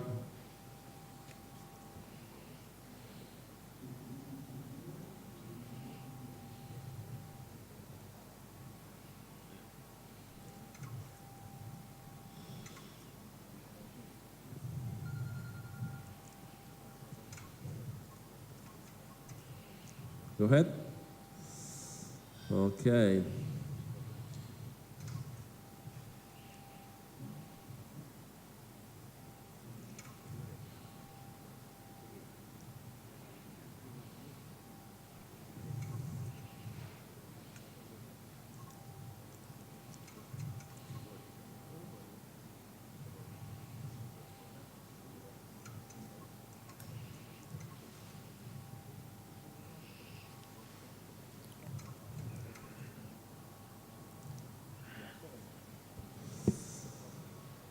Okay, you see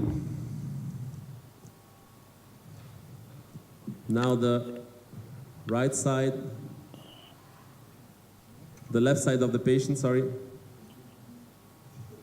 So, Bernardo, you are doing a great job. So I am asking to you and all panel now we have, it's a provocative question. So recently, as you know, rescue sparing surgery Yes. is becoming more popular.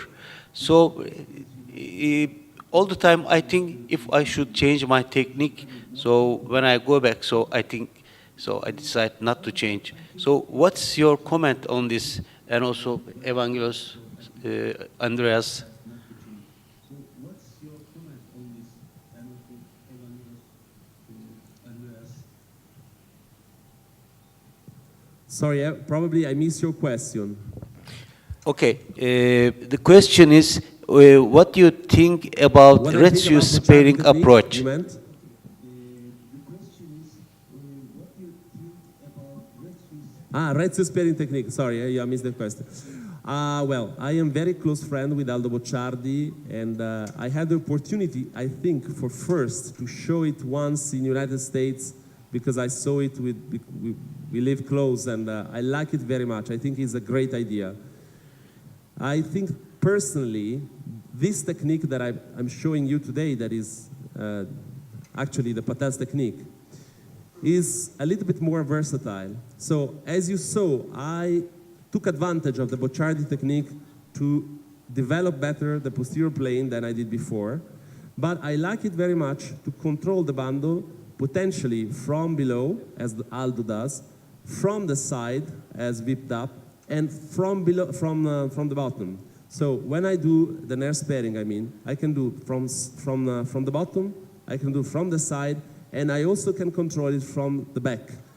So I think that in the real life, when you have difficult cases and not only easy prostate, the chance of having a more versatile approach as the one that I'm doing is better. And of course, you always have to do the same, and the best thing that you know how to do. So I'm not sure that you have 100% advantage compared to this technique in terms of potency. And when there is an advanced disease, honestly, I feel very good to have control from 3 sides rather than from 1. What do you think about?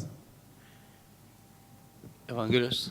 Yeah, I think that there's a nice technique for easy cases, but you cannot do it in difficult cases. Very difficult, very technically demanding. I personally do not think it's worth it. Yeah. Yeah, exactly. So, I 100% agree. So I feel the same when I see the, that videos or the live surgeries. You stay so close to the prostate. Today, we do not operate low-risk patients. So all patients are, again, intermediate risk or high-risk patients. So I don't think it is a good idea to be so close to the prostate. But in his hands, yes, this is very important. He says the surgical margin positive is not so high, and continence rate is so high. So. But even I don't change my technique. Yeah. Yes, I believe, but honestly, I want to.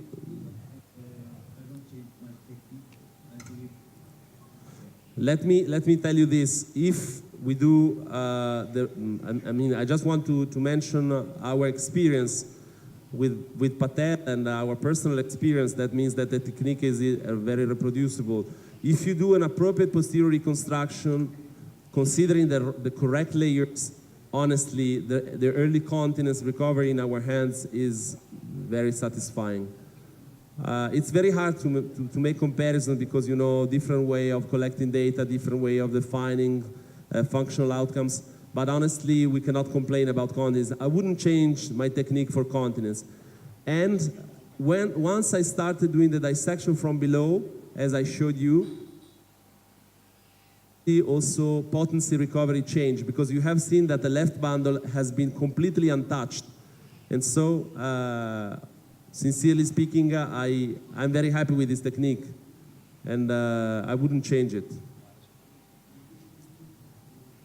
So we all agree with you. So, okay, it is another technique. It looks good, but there is no point in our hands to change our technique.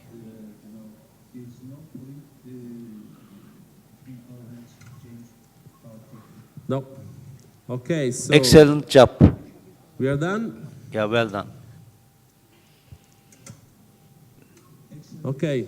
Bernardo, guys, do you thank you very much drain? indeed for the opportunity of being with you. And let me tell me.